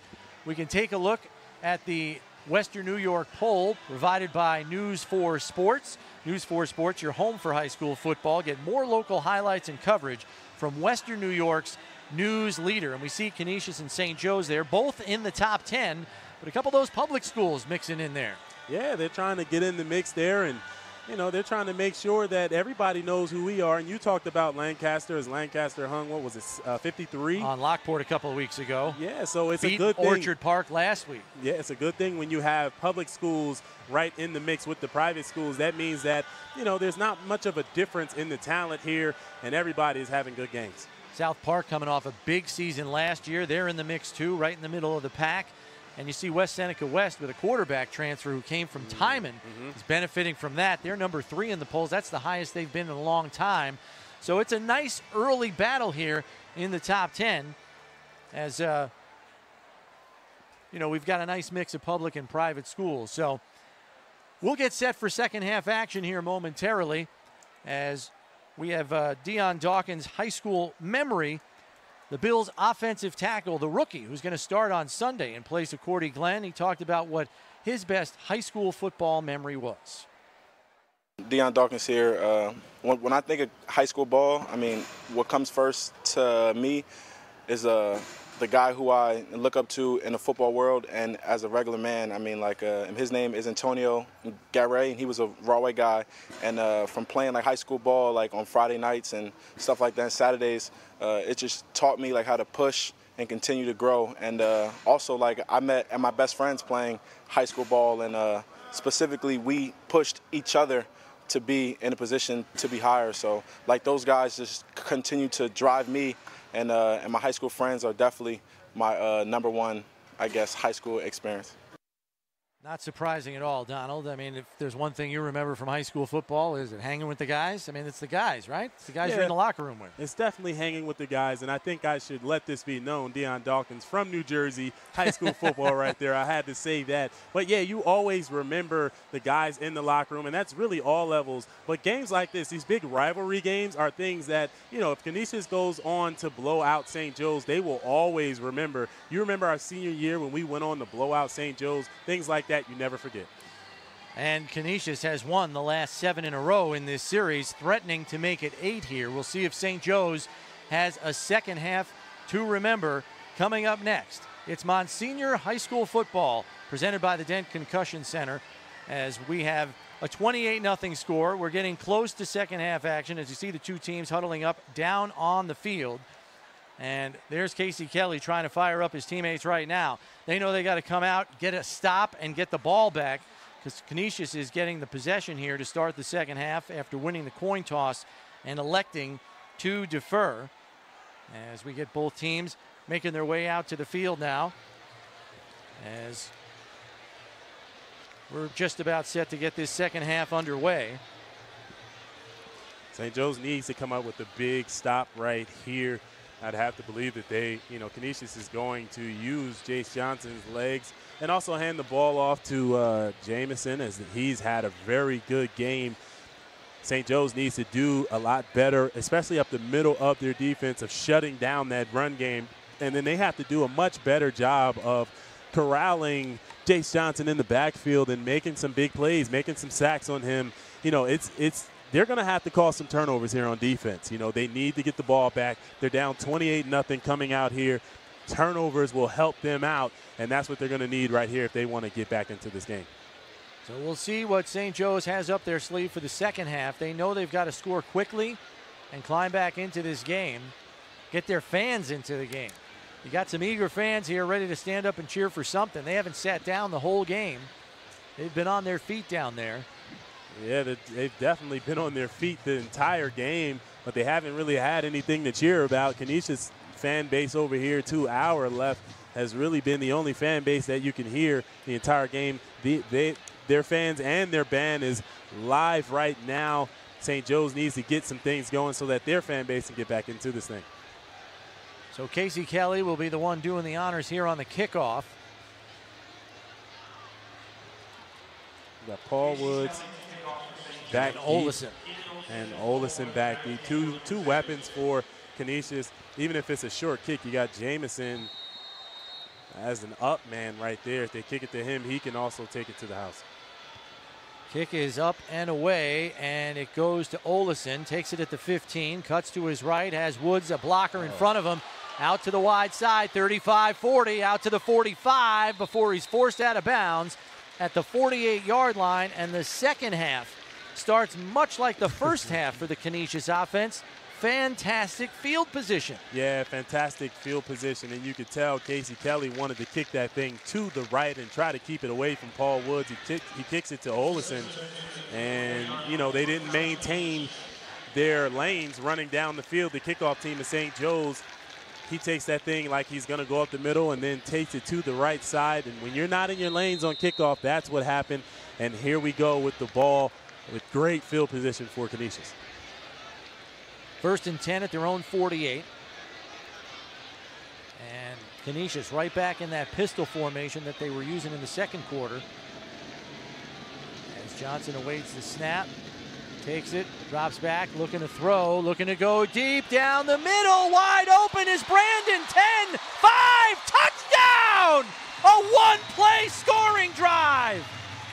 51 yards. Man, great play. As they celebrate a little bit right there. R.J. Brandon, as he falls, coming to the sideline with his celebration. But a great play, great throw by Jace Johnson right there. And the play action brought those safeties and those linebackers up in the slot receiver. R.J. Brandon goes right up the seam. We saw that going the other way in the first half. This time he was wide open, and when he caught that one, nobody was going to catch him. Hold is down for the extra point, which is up and good, and bang. You want to talk about a punch in the gut.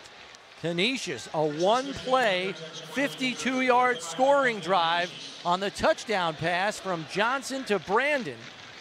We talked to Coach Rich Robbins this week, and we watch it on replay here. I mean, Johnson had all day to throw here, Donald. Yeah, he had all day, and that's one of the things that they needed to get corrected for St. Joe's. They got to get pressure on him. He stands back there in the pocket and makes a very good throw to R.J. Brandon as he is going right, streaking right up the seam, wide open. You can see there was a busted coverage right there. Somebody let R.J. Brandon go. He catches that ball, takes it all the way in for the score. When we saw in the first half, he got tackled on that one. This time he was like, nah, I think I'm going to take this one in for the score myself. And as I was saying, we were talking to Coach Robbins this week before the game, and he was talking about Brandon and John Minogue, a couple of receivers that are among the best academics on the roster, too. And those are two kids. Minogue wants to go to West Point, and Brandon is looking at some of the Patriot League schools, Ivy League schools. Yeah. And, you know, Coach Robbins has talked about the academics at the school, and you have to have good academics if you want to go to this school. All of these guys are, most of them will be going to big time. You know, you have the Patriot League and the big time Ivy League schools. And that is a great thing when it's not just about football, it's more about the big picture and being a well-rounded person. And as we look at R.J. Brown, his 2 receptions, 87 yards, and 1 touchdown, that is a good average right there. Joe's finally got to return a kickoff as Vandenberg couldn't get it to the end zone for the first time tonight, and McCarley took it out to the 32-yard line on a nice return. Best drive start of the game for St. Joe's. We'll see if they can do something with it here. They need a big play strike right here. Casey in the shotgun, throws it out wide to McCarley, who just made the return. Short pickup there of a yard, maybe 2. As we are early in the third quarter, but it is 35-0 Canisius. That was a running back out of the backfield, right in the flat. They're going to need some big plays here. They need to strike fast, get some touchdowns here with, you know, Casey Kelly's arm, him throwing the ball down the field. But I expect to see him take off and run a little bit as well. He hasn't been able to really get anything going with his legs, even from shotgun today. Let's see if he can get some things going right now. 2nd and 10 as they rule no gain on the play. Kelly in the shotgun.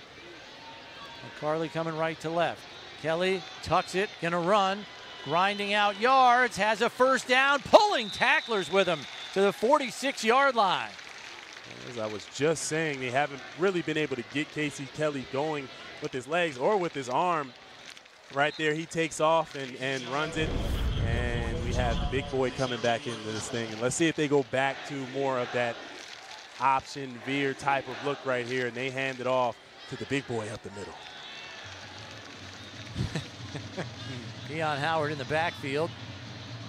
As Kelly almost lost his helmet on that last play. But Livingston, Howard and Livingston in the backfield. Kelly under center. Takes the handoff to Howard, looking down the left sideline. And unable to come up with the football is Kemichael Clark. He was a little to the outside. He was trying to keep it away from the defender. And here's a flag coming in late, as we may have pass interference on the play.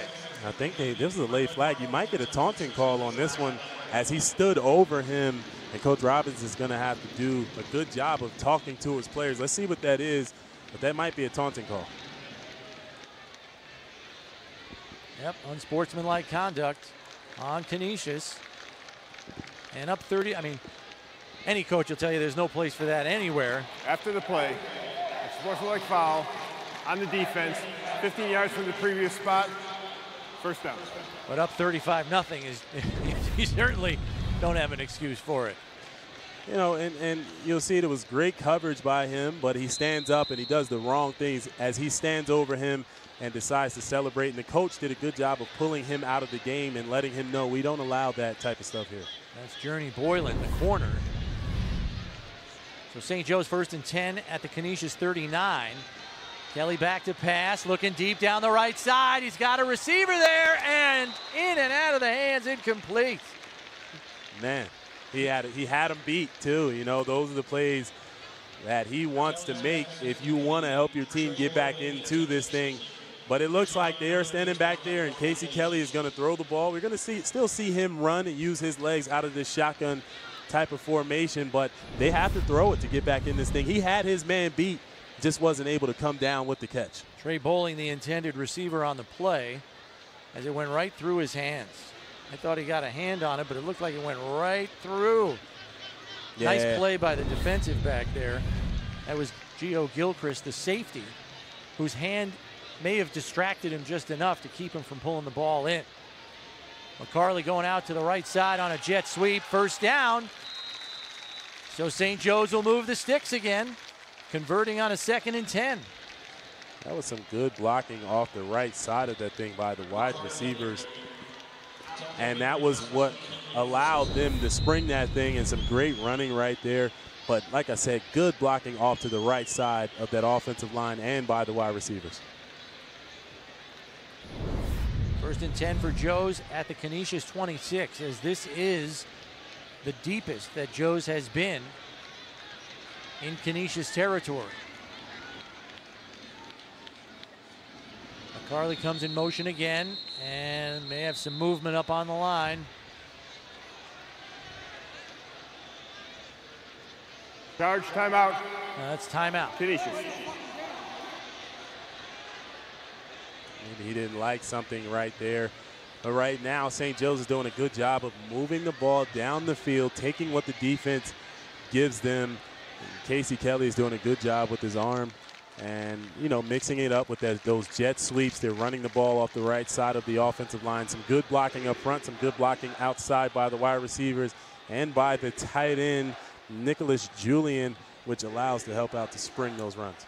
Well, while we've got a timeout on the field, we've talked to some Bills players about their favorite high school memories. Let's see what E.J. Gaines had to say about his high school memory. I went to Fort Osage High School in Independence, Missouri. It's right outside of Kansas City. In high school, man, my football was big. It was big for everyone, and it really just meant teamwork, a lot of blue-collar workers out there. And I played running back and corner, defensive back. I only lost, I want to say, like 5 games in high school. Went to state my senior year, went 13-1, lost the state game. So my high school team is pretty good right now. I think they're like 5-1 too. So yeah, we got a pretty good program out there in Fort. It's funny how these players keep up long after they're gone with their high school teams. Here's Kelly up the gut, nothing but green grass in front. Touchdown, Joe's! And that's what happened when you spread this team out and you get a little blocking up front and a little bit of a crease. Casey Kelly is a big boy. You can't really take him down that easy, but right there, that was a great job of blocking up front as Casey Kelly takes the ball in the shotgun and takes right off with his feet. Nobody touched him as he takes that one all the way in for a touchdown. And as we saw last week here on MSG, St. Joe's is a 2-point conversion team every single time, and down 35-6. Why not? Why not? You need all the points you can get. So they have a unique formation, but they go with a more conventional one here. Don't be surprised if you see a QB draw right here with Casey Kelly. Carly in motion, snap to Kelly. Fires on a slant, complete to Key-Michael Clark for the 2-point conversion. That was a very good job on the one-step slant by Key-Michael Clark, and a very good pass by Casey Kelly. So with 10 minutes left in the third quarter, the Marauders are finally on the board. 35-8 in favor of Canisius. You're watching Monsignor Martin football on MSG.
Time for our VSP sign of the game, and there it is. Brought to you by the VSP Graphic Group, your one-stop sign shop serving the Buffalo Bills and Buffalo Sabres. With two fan bases like this, everybody gets creative. Unrelevant. I don't know if the English teachers are going to be happy with that one at St. Joe's or Canisius. Exactly. In such big-time academic schools, they're going to say, who spelled that? So Joe's finally gets on the board here. 35-8 the score with 10 minutes left in the third quarter. So plenty of time. But now Joe's has to get some stops. And after that one-play drive, you got to hope they can get a 3-and-out here. This is the first time you're really hearing St. Joe's crowd try to get them back into this thing. Squib kick right up the middle by Kelly. And it's scooped up and taken up the right side by Nicholas. Has some blockers over midfield to the 40, down to the 30, to the 26-yard line. And that's what happened when you have so many weapons. You really have nowhere to kick the ball. You know, they try to go with a squib kick. He picks that thing up, takes it over here to the right side. And once again, St. Joe's does not stay in their lanes as they run down the field on the kickoff. He brings it all the way to the right side, outflanks everybody and takes it up the sideline, and gets, once again, we have some great field position for Canisius. A 46-yard kick return by Nicholas. This might be the best field position Canisius has had all game. When has it been bad? It hasn't been bad once tonight. And we remember Coach Landry said special teams was a key to the game. They're not winning that battle right now. Right. Johnson takes the snap, hands it off. Jamison shakes a tackler and rolls down to the 20. He'll be marked at the 21, so just a gain of 4 on the play. Good, strong run right there by Jamison, but a very good job of Nick Julian to make that tackle. And you can see him actually make the tackle and try to go for the ball there. As we talked about, they need to get some turnovers, and you really need a turnover right here as they are already going into the red zone. So Woods and Minogue out to the left. Olison to the right. Pistol formation, and we got a Joe's defender jumping again. A little bit anxious right there as he jumped across. And right now, prior to the snap, encroachment on the defense. Still second down. That was Andy Gradolf, the nose tackle. Yep, right now you're going to have a 2nd and 1.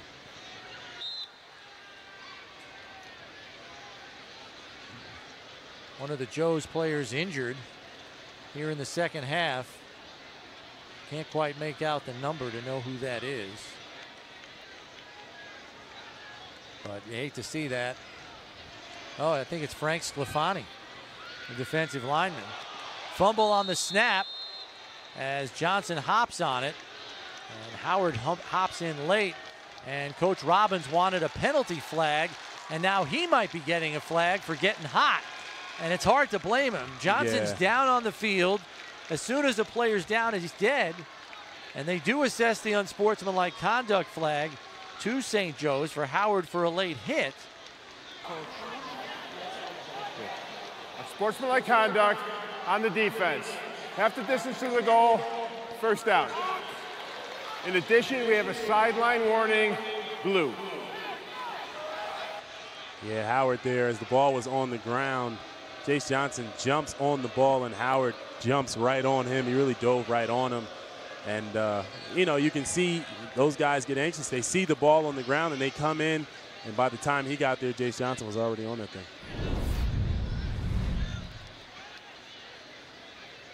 See, so he's already down. Play is dead, and then here comes Howard, and you really got to be. So you got to. You know, they're really trying to promote the player safety. When the play is dead, and there's not a lot of wiggle room. Here's Johnson going for the fade pattern. Nice pass break up there by Key Michael Clark as he prevents Woods from coming down with the football. Yeah, that was definitely great coverage right there. He goes up, and like you said, he almost came down with the football, but good coverage as they throw the fade pattern to Woods. Their playmaker for Canisius. Good coverage, way to go up and knock that thing out. Michael Clark, a long corner, also doubles as a receiver. Had the 2-point conversion at the other end of the field, so nice job on both sides. Johnson under center here on 2nd and goal from the 10. Handoff goes to Jamison, has some running room, and into the end zone for a touchdown. Lots of open lanes for Jamison tonight, as that's his 3rd touchdown of the game. Yeah, he takes that handoff to the left side, and he really didn't get touched until he got to the goal line. Like you said, he has so much space right now to run with, and his 3rd touchdown, a great game for him tonight.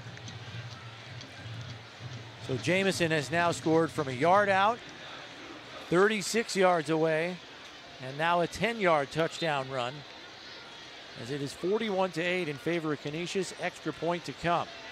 Vandenberg puts it up, and it is good. 8:17 left in quarter number 3. Crusaders up 42-8 in what is quickly becoming a runaway. You know, it's definitely becoming a runaway game. And, you know, St. Joe's, unfortunately, they've had not good field position. Canisius has had great field position all night, and that's part of the reason why is you have a 42-8 score. Think about the points we've had last week and this week, Donald. I mean, of course, at this point, I think we were close to being up over 100 by this time in last week's game between Aquinas and St. Joe's, as we look very quickly at a rapid-fire version of the 65-56 final we had last week. Not a whole lot of defense. Yeah, not a whole lot of defense last week. A lot of points scored, a lot of touchdowns. I love to see touchdowns as a wide receiver, but sometimes you want to see some defense. But good plays by the offenses of both Aquinas and St. Joe's last week. It was like an Arena League game. It was unbelievable. So Canisius to kick off here. Lots of time left. But Joe's with a mountain to climb here. You need a big return right here. They need very good field position. Let's see if they can get a good return. Vandenberg's been kicking this thing out of the back of the end zone, though. Kicks it up and away, and it looks like he's got enough on this one again. Over the head of McCarley and a touchback. Man, the kid has a leg. He's not allowing any returns. I'm going to kick it out of the back of the end zone every single time. He really has a D1 leg. And what'd you say he is 6'2", about 230? That is a big kicker. Officially listed at 6'3", 220. 6'3", 220 kicker. That is a big kicker. And if he goes to the next level, he won't be afraid to make some tackles. Well, he doubles as a tight end and also a linebacker, so right. Not afraid to stick his head in there. 1st and 10 for Joe's at their own 20. Kelly in the shotgun as Joe's goes to the spread. Rolls out to his right, gonna tuck it and run as he sees some real estate in front of him, but met hard at the 25-yard line there. That was a hard hit. Kelly getting up slow from that one.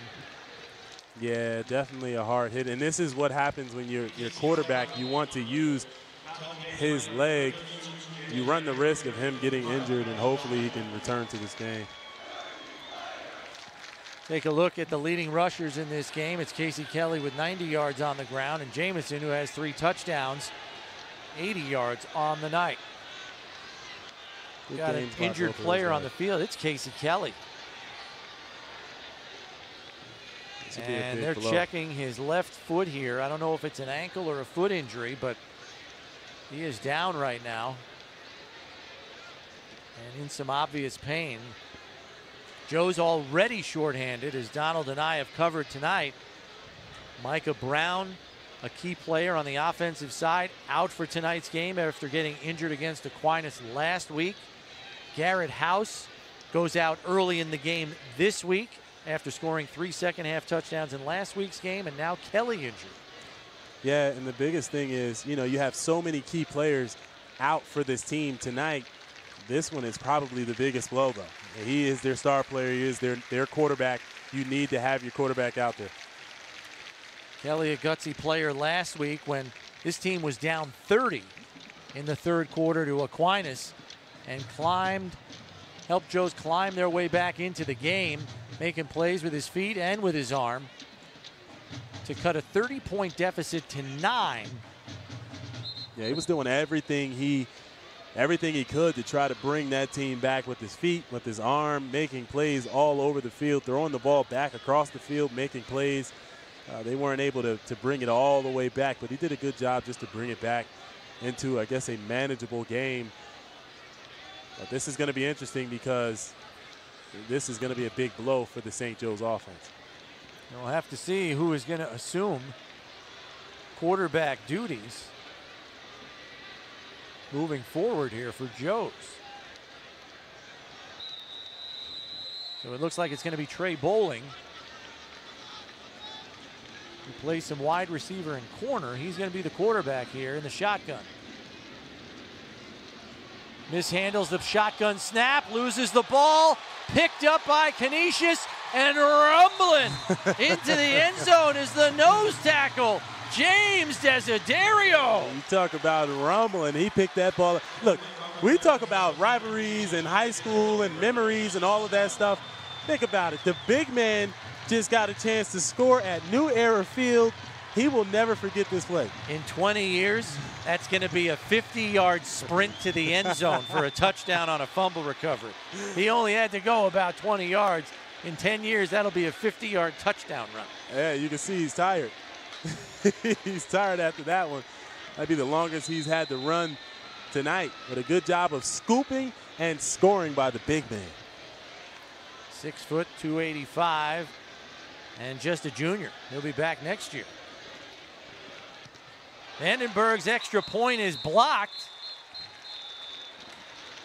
So it'll stay 48-8 here with 7.5 minutes remaining.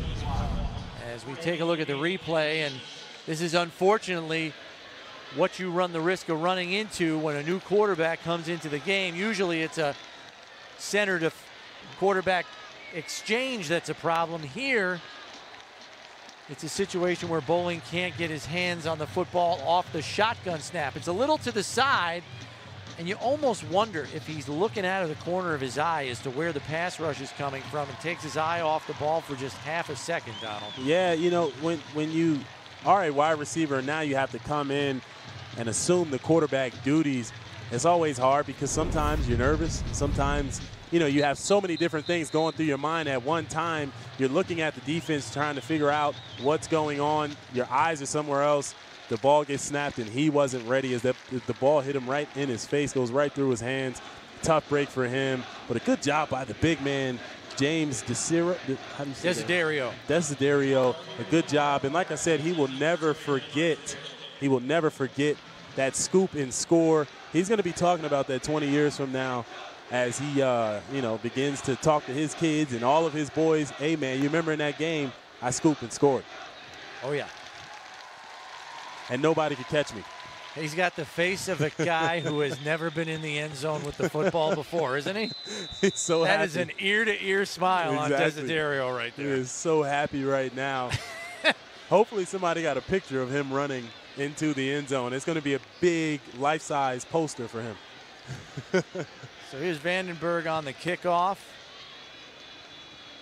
And this one's returnable. McCarley going to get it out to the 20. Gets through a crease, 30, 35, 40. Out to the 45, tripped up. Vandenberg with it, maybe a touchdown-saving tackle. And you got to tip your hat to McCarley. He's had to wear a lot of hats tonight. Yeah, he has. With Joe's shorthanded on both sides of the ball. Had the nice pass break up in the end zone on Woods. And has had a couple of nice returns here to give Joe some decent field position. Yeah, they're so shorthanded right now with their weapons, and he's really had to be the one to step up and make some plays. And that was a good play right there as they get the ball right now on the 45-yard line. Great play, great return right there. Let's see if they can make something happen. Kelly on the bench right now with a bag of ice on his left foot. So Trey Bowling will continue running things at quarterback. High snap again, but he gets it to McCarley, who gets around the right side, picks up about 4. You can see the timing just off right now, and he's taking that snap. And, Trey Bowling, 6'2", 165, a senior wide receiver cornerback having to come in right now and assume quarterback duties. He's coming into this thing, and the timing is just not there. As they go to run a jet sweep, you can see him have to jump for the snap and try to get that thing down to the running back quickly. Second and about 5 here, right at midfield.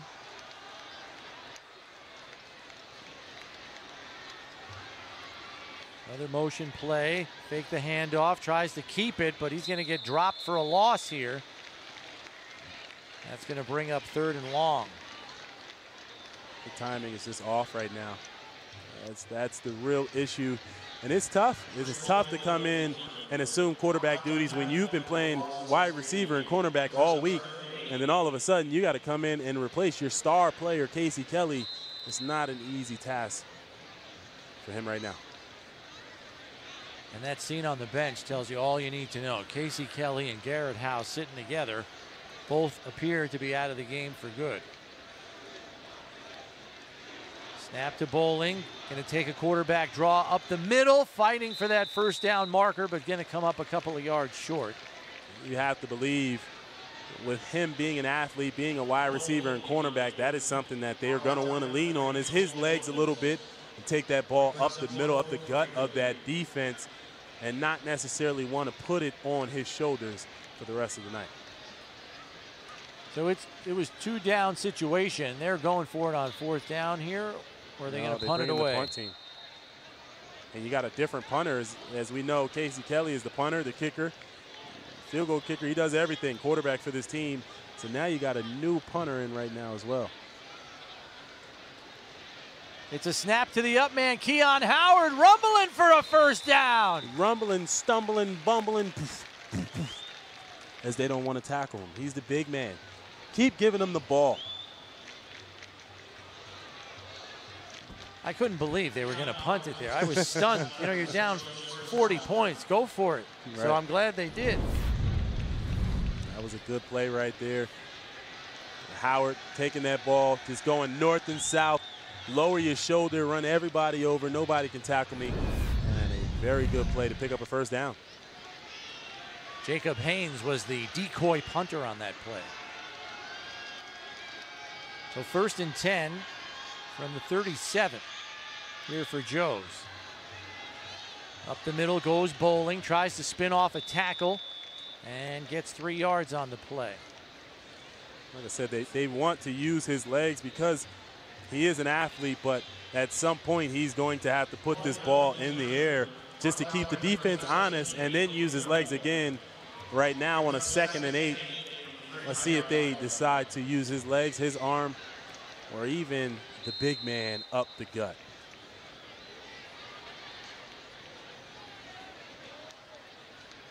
So we got a 2nd and long situation, clock running, 4:48 in the 3rd quarter.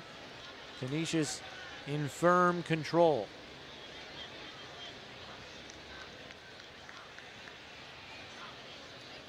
Bowling in the shotgun. 4 receivers to the left, 1 to the right. And Bowling trying to get outside, but corralled there by Nicholas. It's hard to run sideline to sideline when you have so much speed on the defensive side of the ball. You want to be running north and south against a speedy defense as he tries to come off to the left side. Those guys are running right with him, and they make the tackle. So Joe's facing adversity in many, many ways tonight. As you see that shot on the bench, a pretty dejected Casey Kelly and Garrett House sitting right next to him. He went out in the first half with an injury. 2 key players for offense. And Garrett House is middle linebacker. I mean, that's a key loss for them on both sides of the ball. They were already down Micah Brown. Playing your arch rival almost with a hand behind your back. Timeout here by Canisius, as Coach Robbins didn't like what he saw there. Canisius. And if there is anything, Donald, that coaches worry about when they're way up on the scoreboard, it's their team losing focus. Right. And I get it. High school kids, you're up 40 points. You think they got the thing in the bag. But coaches look for this, and they're going to call players out on it because they don't want that to spill into the next game when you're starting over and it's 0-0. And you look at this Canisius crowd as everybody gets to their feet and they're starting to get into it a little bit. And you talk about it with these high school kids up by 40 points. Like you said, you want to make sure that everybody remains focused and they remain in this game, not looking towards the sideline or anything like that. I remember my time in high school. There were times where I was looking to the sideline, dancing to the music of the band and everything. Oh boy, hot dog, huh? Yeah, it wasn't too good. Get the mustard.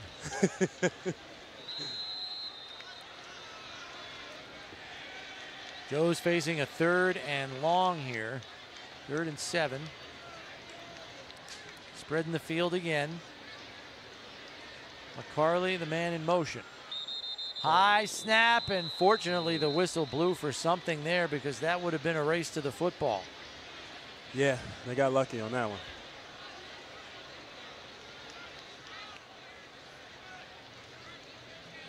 Prior to the snap, false start, offense. And that's going to make it a 3rd and 12 in a hurry. And flags haven't been too big a problem tonight.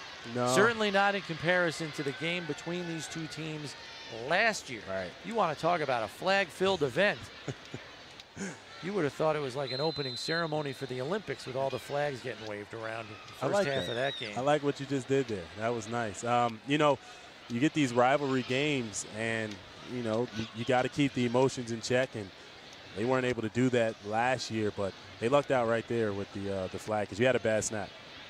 Yeah, you take a 5-yard penalty instead of the alternative that was going to happen on that play.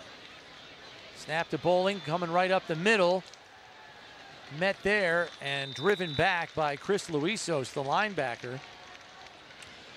And it's tough. It was a good run by Bowling to get this thing down to 4th and 6, but Bowling wants to continue to go north and south on that one. He was about to try and come to the left side of the field instead of just getting what you can get north and south and make this thing 4th and short.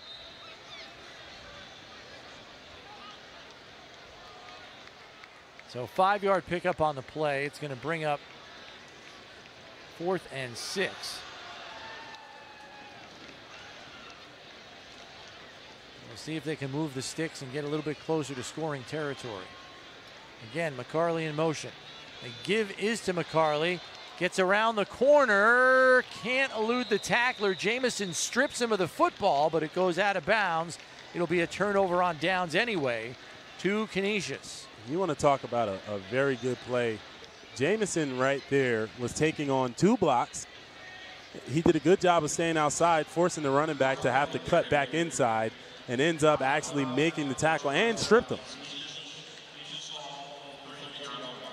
Well, as we said earlier, he is a well put together 5'10", 175. Powerful runner. Yeah. Solid defender. I mean, he's playing outside linebacker, and he's getting to the edge with no problem. And they haven't been able to really touch him or bring him down on offense either. So Joe's back on defense. They'll try again to stop this high-octane Canisius attack. And there was a nice tackle attempt at the line of scrimmage.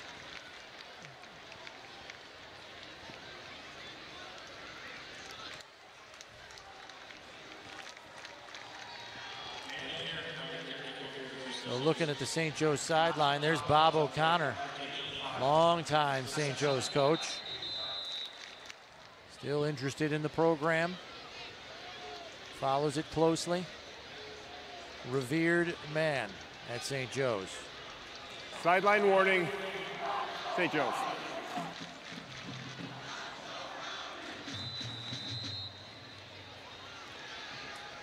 And as we take another look at the sidelines, we see Dennis Gilbert, the last head coach for Joe's before Derek Landry took over.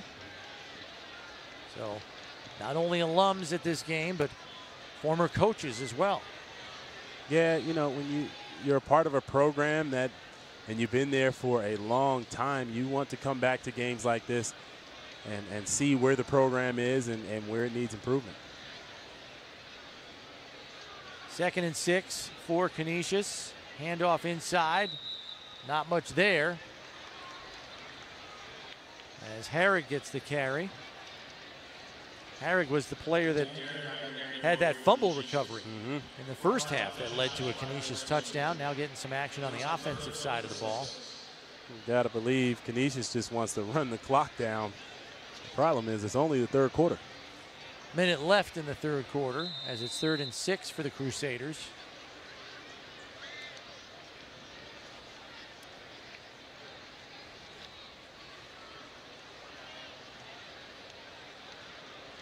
Olison and Minogue out to the right, Woods to the left. Pistol formation in the backfield. Tight end goes in motion. That's Vanderberg. Under pressure now, tucking and running is Johnson. Fakes out one defender, dragged down by the other.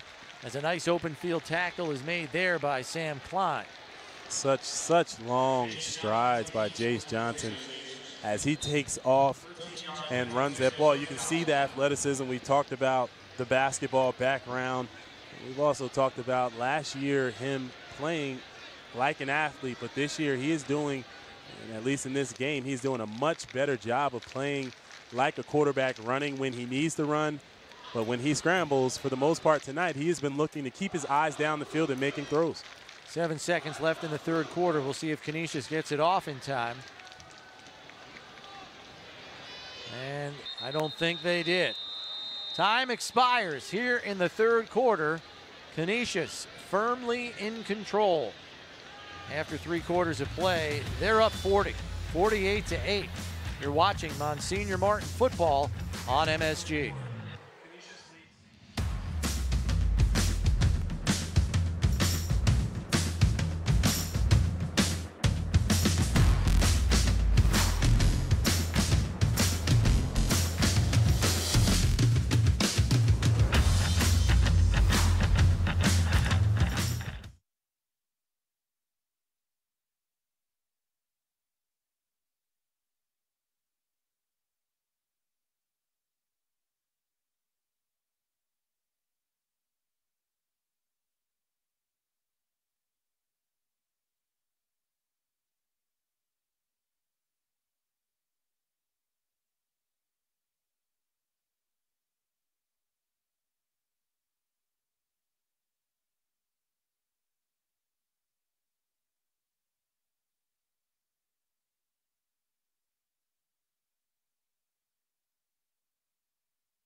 There's a look at the Canisius pep band, keeping the crowd up and alive. Not that they've needed much help with all the highlights we've seen on offense for Canisius tonight. Joe Jamison has been the catalyst on offense.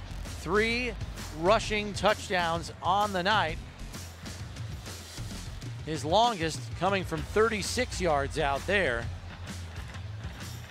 Threw in a 10-yard touchdown run here in the second half as Canisius has blown this game wide open.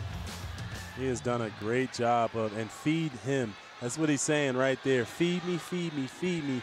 Keep giving me the ball. They've done a good job of getting him the ball, and he's capitalized on it.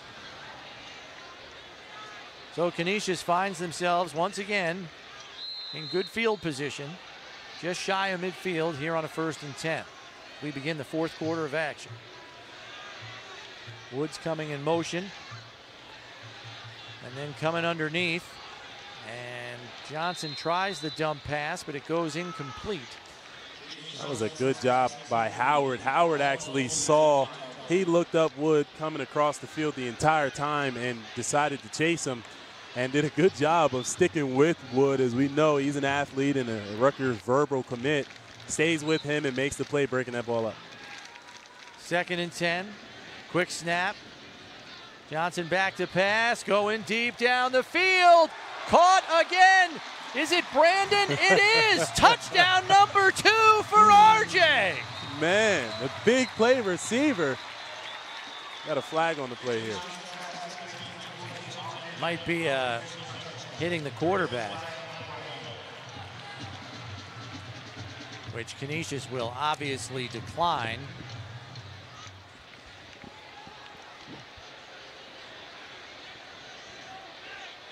We'll wait for John Drobitz, the head referee, to explain this one. Personal foul on the offense. 15 yards from the previous spot. 2nd down. So that's going to take 6 off the board. Yeah, but it's still, you got to give it to R.J. Brandon. I have to think that Russ Brandon is somewhere smiling as he sees his son put out some big plays here at New Era Field. A good game for R.J. Brandon. So the personal foul was not Once identified, again, but I think someone was thrown to the ground here. Oh, no, he jumped on him. He was on the ground and jumped on him. Right at the 45 there. Little extracurricular activity, and that's going to cost them a touchdown. So way backed up now, 2nd and 25 at their own 34-yard line. Handoff goes to the left, and with another alley and getting up the field is Nicholas. And we've got another flag on the play.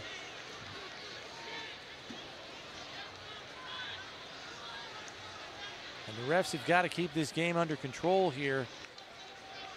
Holding is going to be on Canisius. It's coming back again.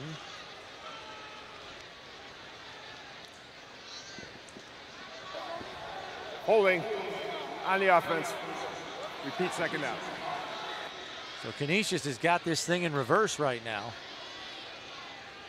Although after the run, they still wind up a few yards ahead of where the last play began.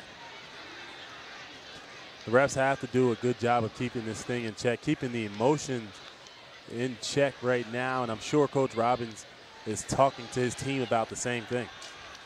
Well, if there's anyone that should be expressing frustration, you would think it would be the Joes team. I mean, you're down big on the scoreboard, you're frustrated about how the game's playing out, but it's Canisius that's committing the infractions here. That's the surprising thing.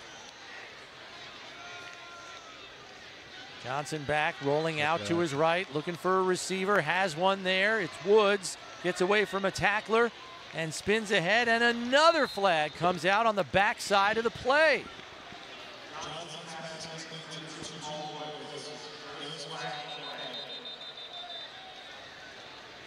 This one's against Canisius. Coach Robbins is going to blow his stack.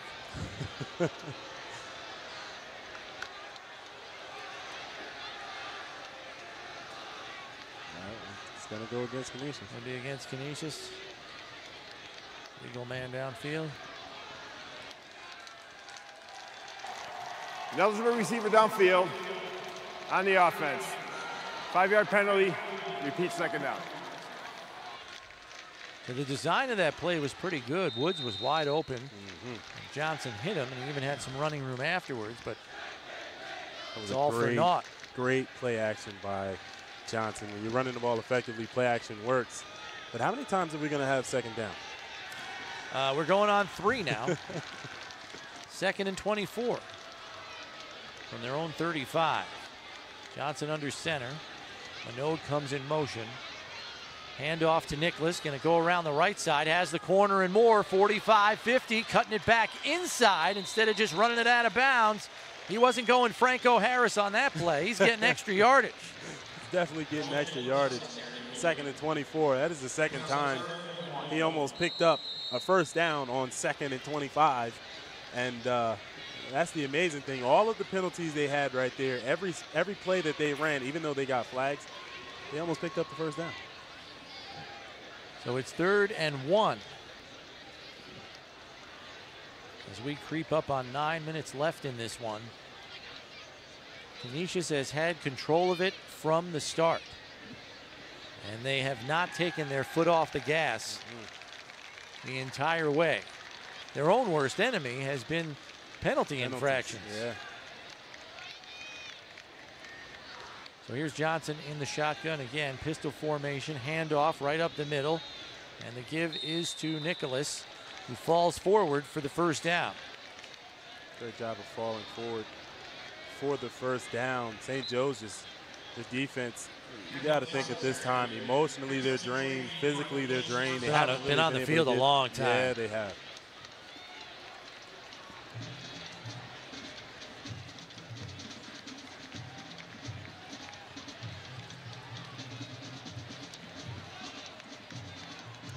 So it's 1st and 10 for Canisius as the clock continues to run here. Ball on the Joes 38.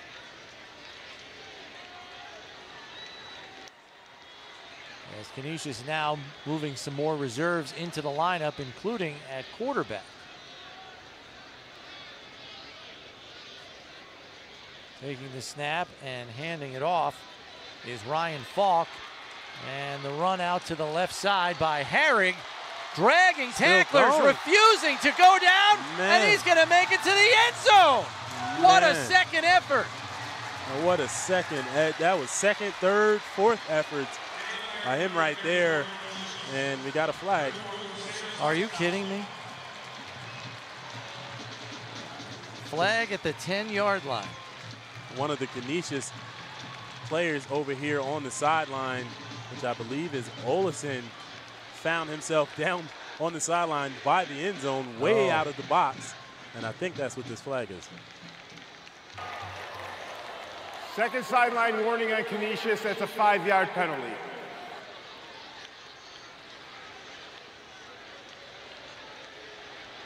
So I think that will be assessed on the kickoff. So I believe the touchdown will stand. Or are they marking it off for the extra point here? Yeah, that's what it looks like. Once again, Canisius playing great here, but they are hurting themselves with penalties. You have to think you get into a close game. That penalty will be enforced on the kickoff. That's what I thought, on the kickoff. Okay. You get into a close game, you can't afford penalties like this. Coach Robbins is not going to be happy. As well as they are playing tonight, he is not going to be happy with these penalties here in the second half. And that's what happens when you get up on the scoreboard like that. You just lose the slightest bit of focus. Extra point is up and good by Vandenberg. Just under 8 minutes remaining. Canisius is cruising. 55-8 your score. You're watching Monsignor Martin football on MSG.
The Instigators, hosted by Andrew Peters and Craig Rivet, Tuesdays through Fridays during the football season, 10 to noon, right here on MSG and WGR Sports Radio 550.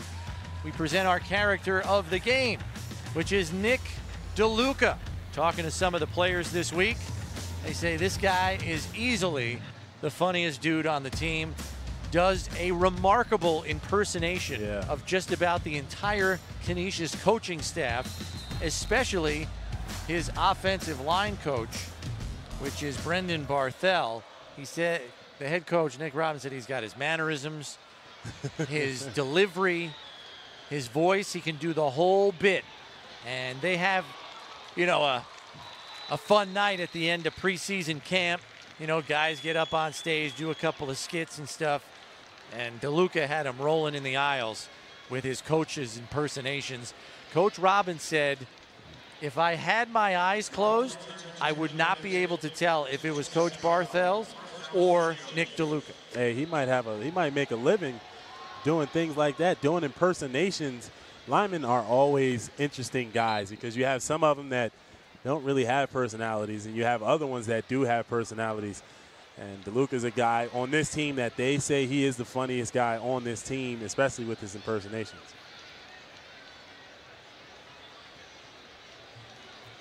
So Joes will set up at their own 27. 1st and 10 with 7:24 left to play. Handoff goes inside, and barreling his way for a 6-yard pickup is Keon Howard, who's slow to get up here. As we take a look at the last touchdown by Herrick, you got Joe's defenders trying to rip at the ball, Donald, and everybody forgot to take the guy down. Yeah, exactly. They're trying to create a turnover so that they can get the ball back. But like you said, he just kept his feet moving as they're trying to rip at the ball, not taking him down. He keeps those feet moving, and then it's like, oh, I'm still up.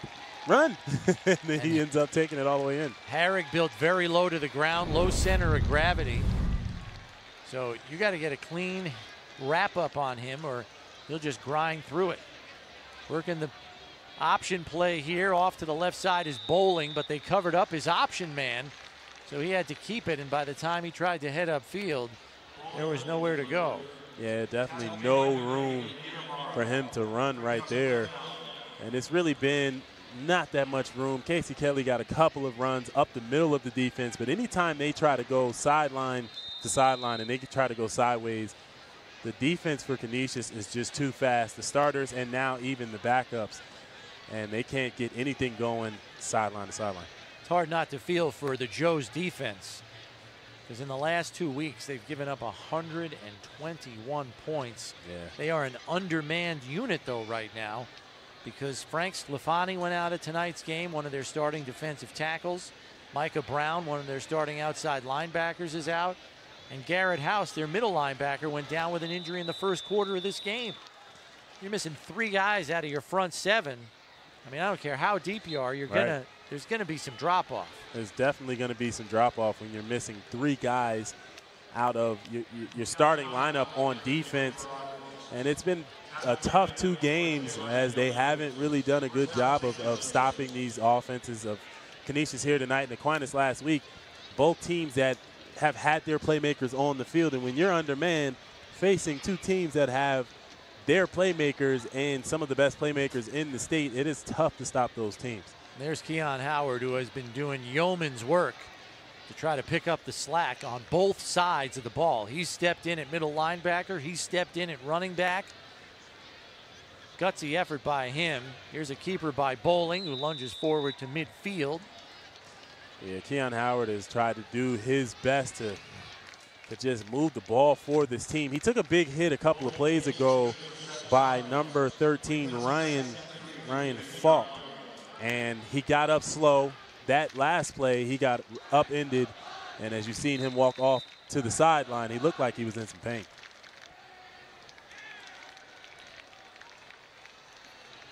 So a 2nd and 3 here in midfield for Joes.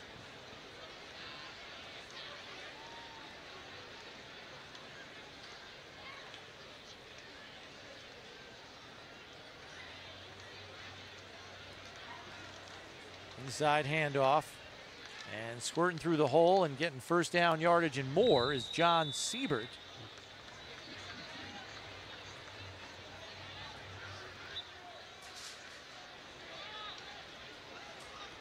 So 1st and 10 now for Joe's at the Canisius 43. Mostly reserves in now for Canisius on the defensive side of the ball here.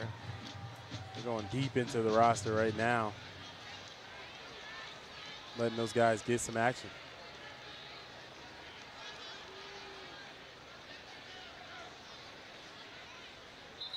I think we got a defensive lineman jumping.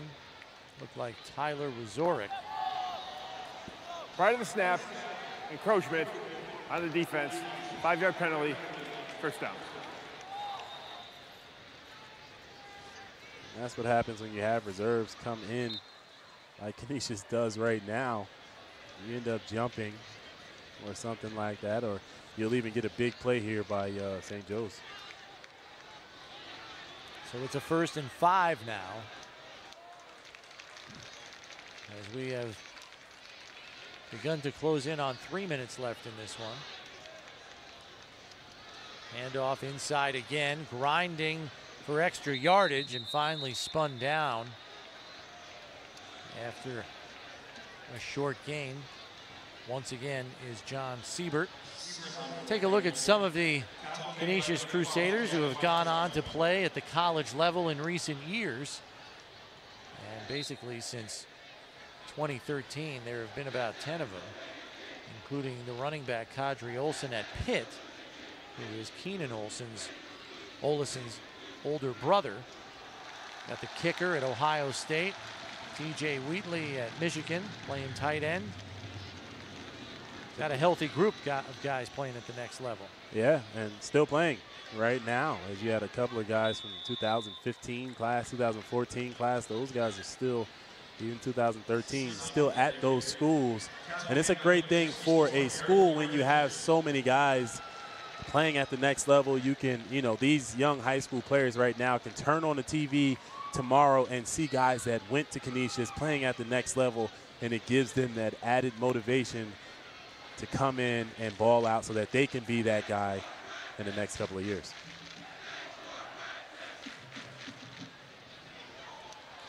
First and 10 here for Joe's after the first down pickup by Siebert.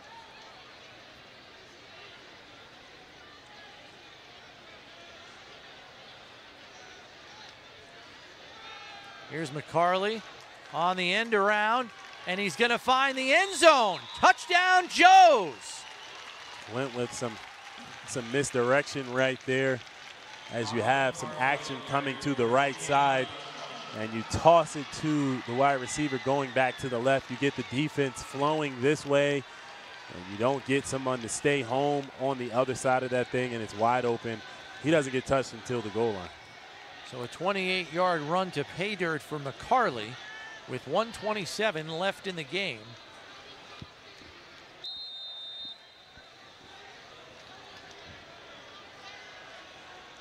Makes it 55-14. And Joe's, as usual, will go for two.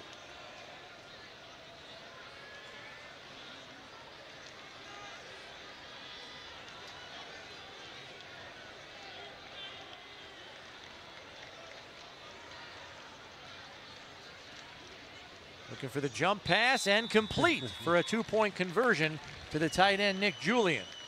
Good play on the jump pass, complete to the tight end right there. St. Joe's is going to have to go back to the drawing board. Hopefully they can get some of their star players back for their games coming up. Coming into last week, they were 2-0, and they were riding high, and they've had two tough losses that they've given up 120 points in both games. They're going to have to go back to the drawing board and get things back together. And Casey Kelly, probably the biggest name of that injury list, as he left the game in the third quarter with a foot injury and has had an ice pack on his foot for the better part of the second half here on the bench. As we mentioned, Micah Brown injured last week against Aquinas and not able to play in this game. Garrett House went down as well. As we take a look at Bryce Hopkins, the special teams coach.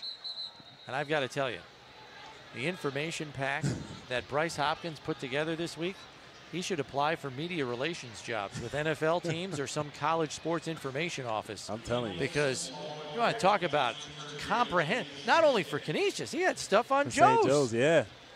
That was great by him to get us that information. So thank you to Bryce Hopkins for making our job a whole lot easier as we bring you this game. Once again, you don't have your main kicker, Casey Kelly, out on the field, and you end up kicking the ball out of bounds right there. It's just been a long day for St. Joe's. Now you got guys filling in roles that they're not accustomed to filling.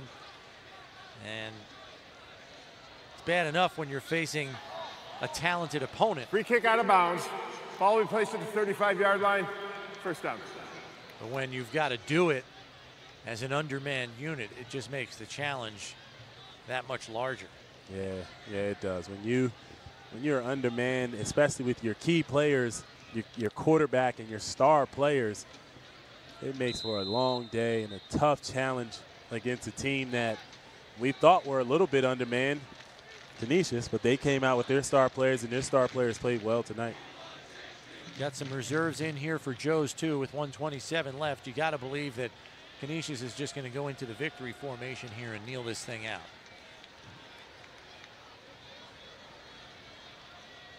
That's what Ryan Falk's going to do here. He takes a knee and the clock starts to run. Take a look at the 6'4", 190-pound senior, who is a wide receiver and defensive back, but also serves in a backup capacity at quarterback. He's the one that made the big hit on Howard. He sent Howard to the sideline, and Howard was in some pain. So it's a backup quarterback making big hits. Clock continues to run as we are now under a minute to play.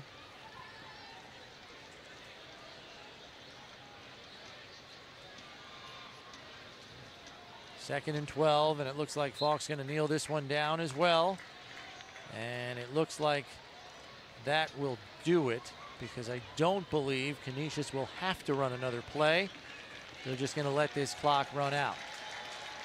So as the final seconds tick away here, it is very soon going to stretch the Canisius winning streak in this rivalry series to 8 in a row.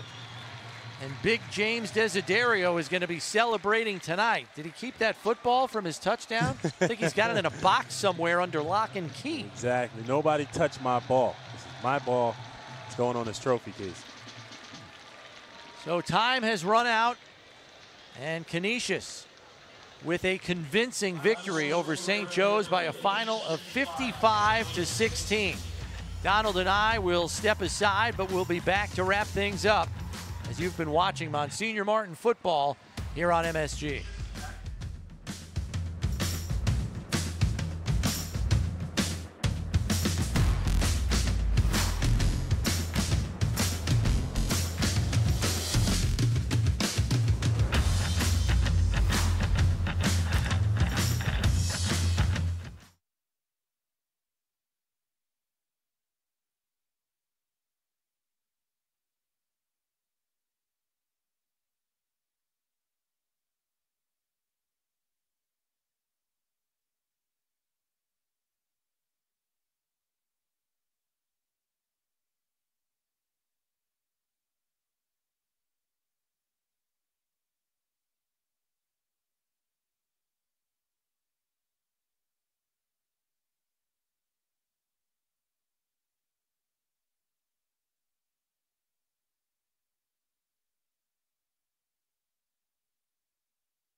High school football coverage is brought to you by Dent Concussion Center. When in doubt, sit out and call the Dent Concussion Center at 716-250-2000. And by Units. Visit units.org today and learn how you can save a life.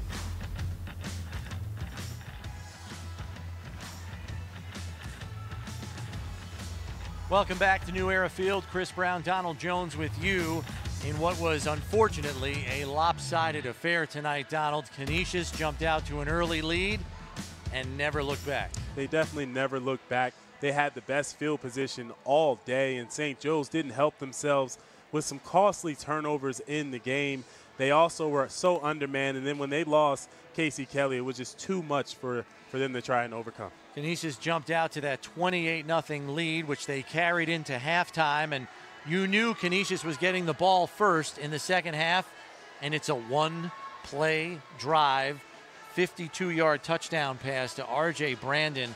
And from there, you just kind of felt like it wasn't going to be Joe's night. Yeah, it's tough when you come out from halftime and you give up that big play. You go into half and you talk to your team and you try to get pumped up, and then you have a big play like that. It's a dagger right to your heart, and it's tough to come back from that. So a tough couple of weeks here for St. Joe's as they fall to 2-2 on the season. Canisius improves to 3-1 on the year with this very convincing victory. Now the 8th straight win in this rivalry series over St. Joe's. That's going to do it for us here tonight at New Era Field, where your final once again is Canisius 55, St. Joe's 16. For Donald Jones and our entire crew here at New Era Field, I'm Chris Brown saying so long as you've been watching Monsignor Martin football on MSG.